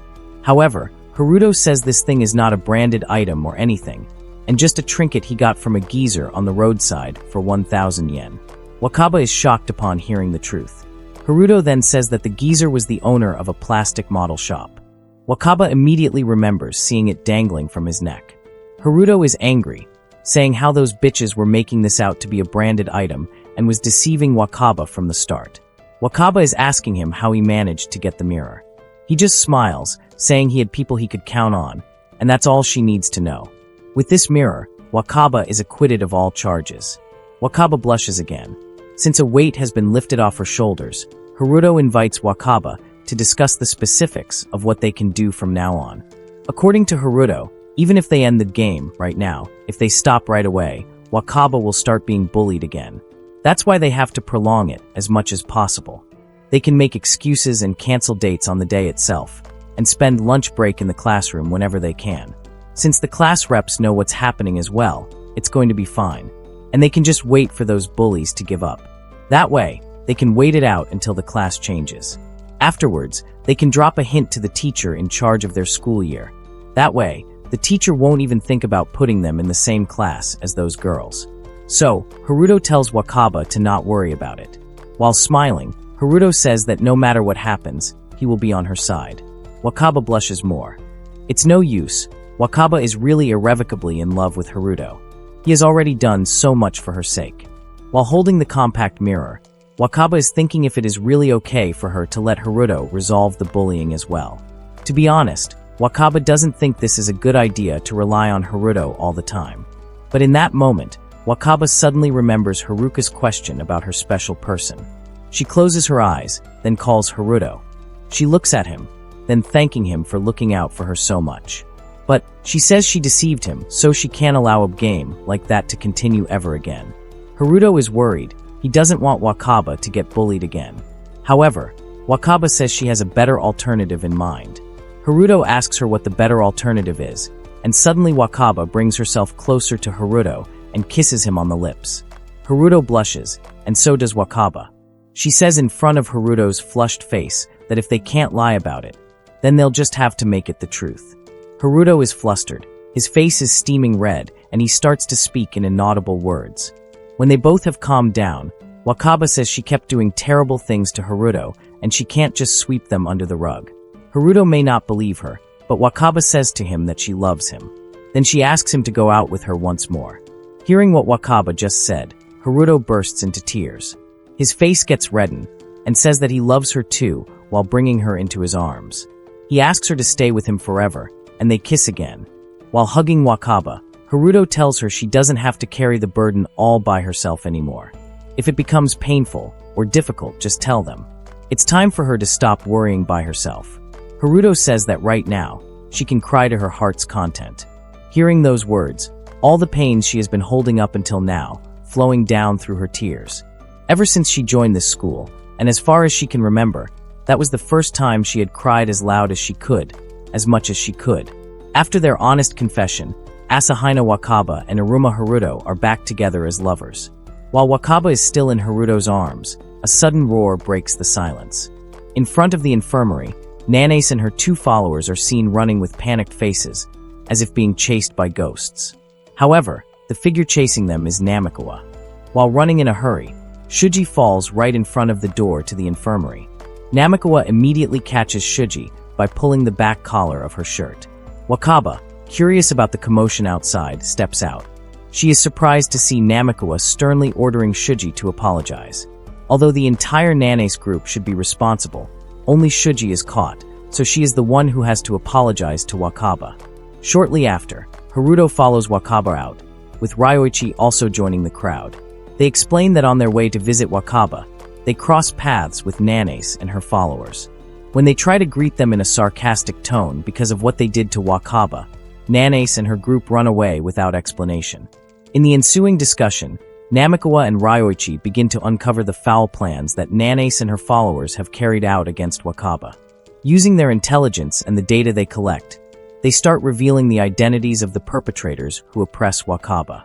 Namikawa hands a list of names to Haruto, who quickly realizes that the names are from Wakaba's classmates. However, Nanace and Shuji's names are not on the list. Namikawa explains that the list contains the signatures of Wakaba's classmates, and they will be asked to work together to expose the crimes of Nanace Ikumi's trio. Initially, many are reluctant to help, but Namikawa applies pressure by threatening to spread their bad records at school and on social media. With evidence of hidden account logs obtained through the help of Date Ryuji and Ryoichi, their involvement becomes undeniable. Namikawa also prepares additional evidence in the form of video recordings as a precaution in case Nanace trio continues to deny the allegations. Finally, Namikawa decides to hand over all the evidence to the teachers or families of the perpetrators. He believes this step will corner the Nanace trio completely. With strong evidence in his possession, Namikawa ensures they will face the consequences of their actions. Their crimes can no longer be covered up. Every word Namikawa speaks makes Wakaba tremble. Namikawa's plan seems so cruel to the Nanace trio that it makes Wakaba cringe. Even Ryoichi, who joins the conversation, sarcastically calls the Nanace trio pathetic scum for overreacting to the situation. Haruto, who listens to everything, feels that worry is more appropriate for the Nanace trio than for Wakaba. The mystery behind Nanace panicked running around is finally answered. In his mutterings, Ryoichi says that he wouldn't be surprised if the Nanace trio pees their pants due to this situation. Hearing that, Haruto immediately reprimands Ryoichi, disgusted by his rude comments. However, Ryoichi angrily defends himself, saying that he is just trying to express his anger without intending to make it really physical. The petty argument between Haruto and Ryoichi continues. Haruto criticizes Ryoichi for always speaking harshly and excessively, reminding him that it's that kind of trait that makes Yui often feel sad. However, Ryoichi denies it vehemently, saying that this problem has nothing to do with Yui. Although they continue to insinuate each other, the debate at each of their meetings shows how the two have accepted each other as friends. Seeing that, The initially tense Wakaba smiles slightly, amused by the way they interact. In the midst of their debate, Ryuji approaches Wakaba. He carries a tablet and advises Wakaba to stay away from Haruto for a while, so as not to cause a scene. Afterwards, Wakaba puts on a headset and listens to the video recording played by Ryuji. Ryuji explains that the video is a form of his goodwill to make amends for his past mistakes of being mean to Wakaba. He hopes the video can make Wakaba feel better. Wakaba is surprised to hear the contents of the recording. Ryuji then explains that the recording was taken during lunch yesterday in class. In the recording, Namikawa, Ryoichi Izuka, Koju, and Yajima are all present. Ryuji claims to have seen Yajima talking to Shun in the hallway, mentioning that there is something important about Wakaba. Finding Yajima's behavior suspicious, Ryuji decides to record the conversation as evidence. During lunch, Ryuji also crosses paths with Yajima and Shun before they go to Haruto's class. Ryuji adds that the twin mirrors Haruto gives to Wakaba are actually items Yajima buys at Shitoraju Station. This fact adds a new puzzle, and Wakaba begins to realize how many secrets are hidden behind the smiles and silence around her. Yajima finally reveals the secret she is hiding, leaving Wakaba both shocked and deeply saddened. In the video recording, Yajima confesses that she was the one who first bought the compact mirror.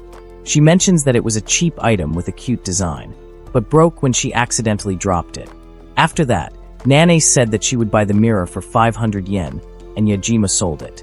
With a trembling voice and unstoppable tears, Yajima admits that she had no idea that the mirror would be used for the game that eventually led to Wakaba's oppression. She states softly that all the blame stems from her, not Wakaba. Yajima feels guilty for buying and dropping the mirror, which then triggered a series of bad events. Hearing that confession, Ryoichi seems to lose control. He kicks the table with a violent motion, making Yajima even more frightened. Izuka quickly grabs the hand of Ryoichi, who starts to step closer to Yajima, trying to stop him. She tries to calm Ryoichi down, reminding him that anger won't solve anything. However, Ryoichi shouts in a high tone, mentioning that Wakaba has deceived Haruto, and that is unforgivable. Even though Yajima is the original cause of this mess, Ryoichi's anger is still directed at Wakaba. With clenched fists, he pounds the table, making the atmosphere even more tense. His friends immediately try to calm him down, holding his shoulders and reassuring him that Wakaba is actually being threatened by the other party. They ask him not to be rash. Ryoichi does not give up. In a loud voice, he accuses Wakaba of only pretending to get along with Haruto, while behind his back, she is playing a cruel game. Ryoichi's anger peaks as he vows never to forgive Nanace and her group, not even Wakaba. Wakaba, on the other hand, hears the confession in the video while holding back tears. Her head bows, and her tears continue to flow freely.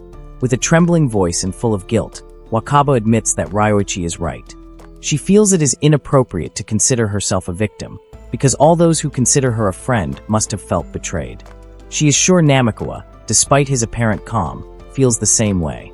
She realizes that even if Haruto forgives her, it won't be the end of the world. The overwhelming guilt continues to haunt her.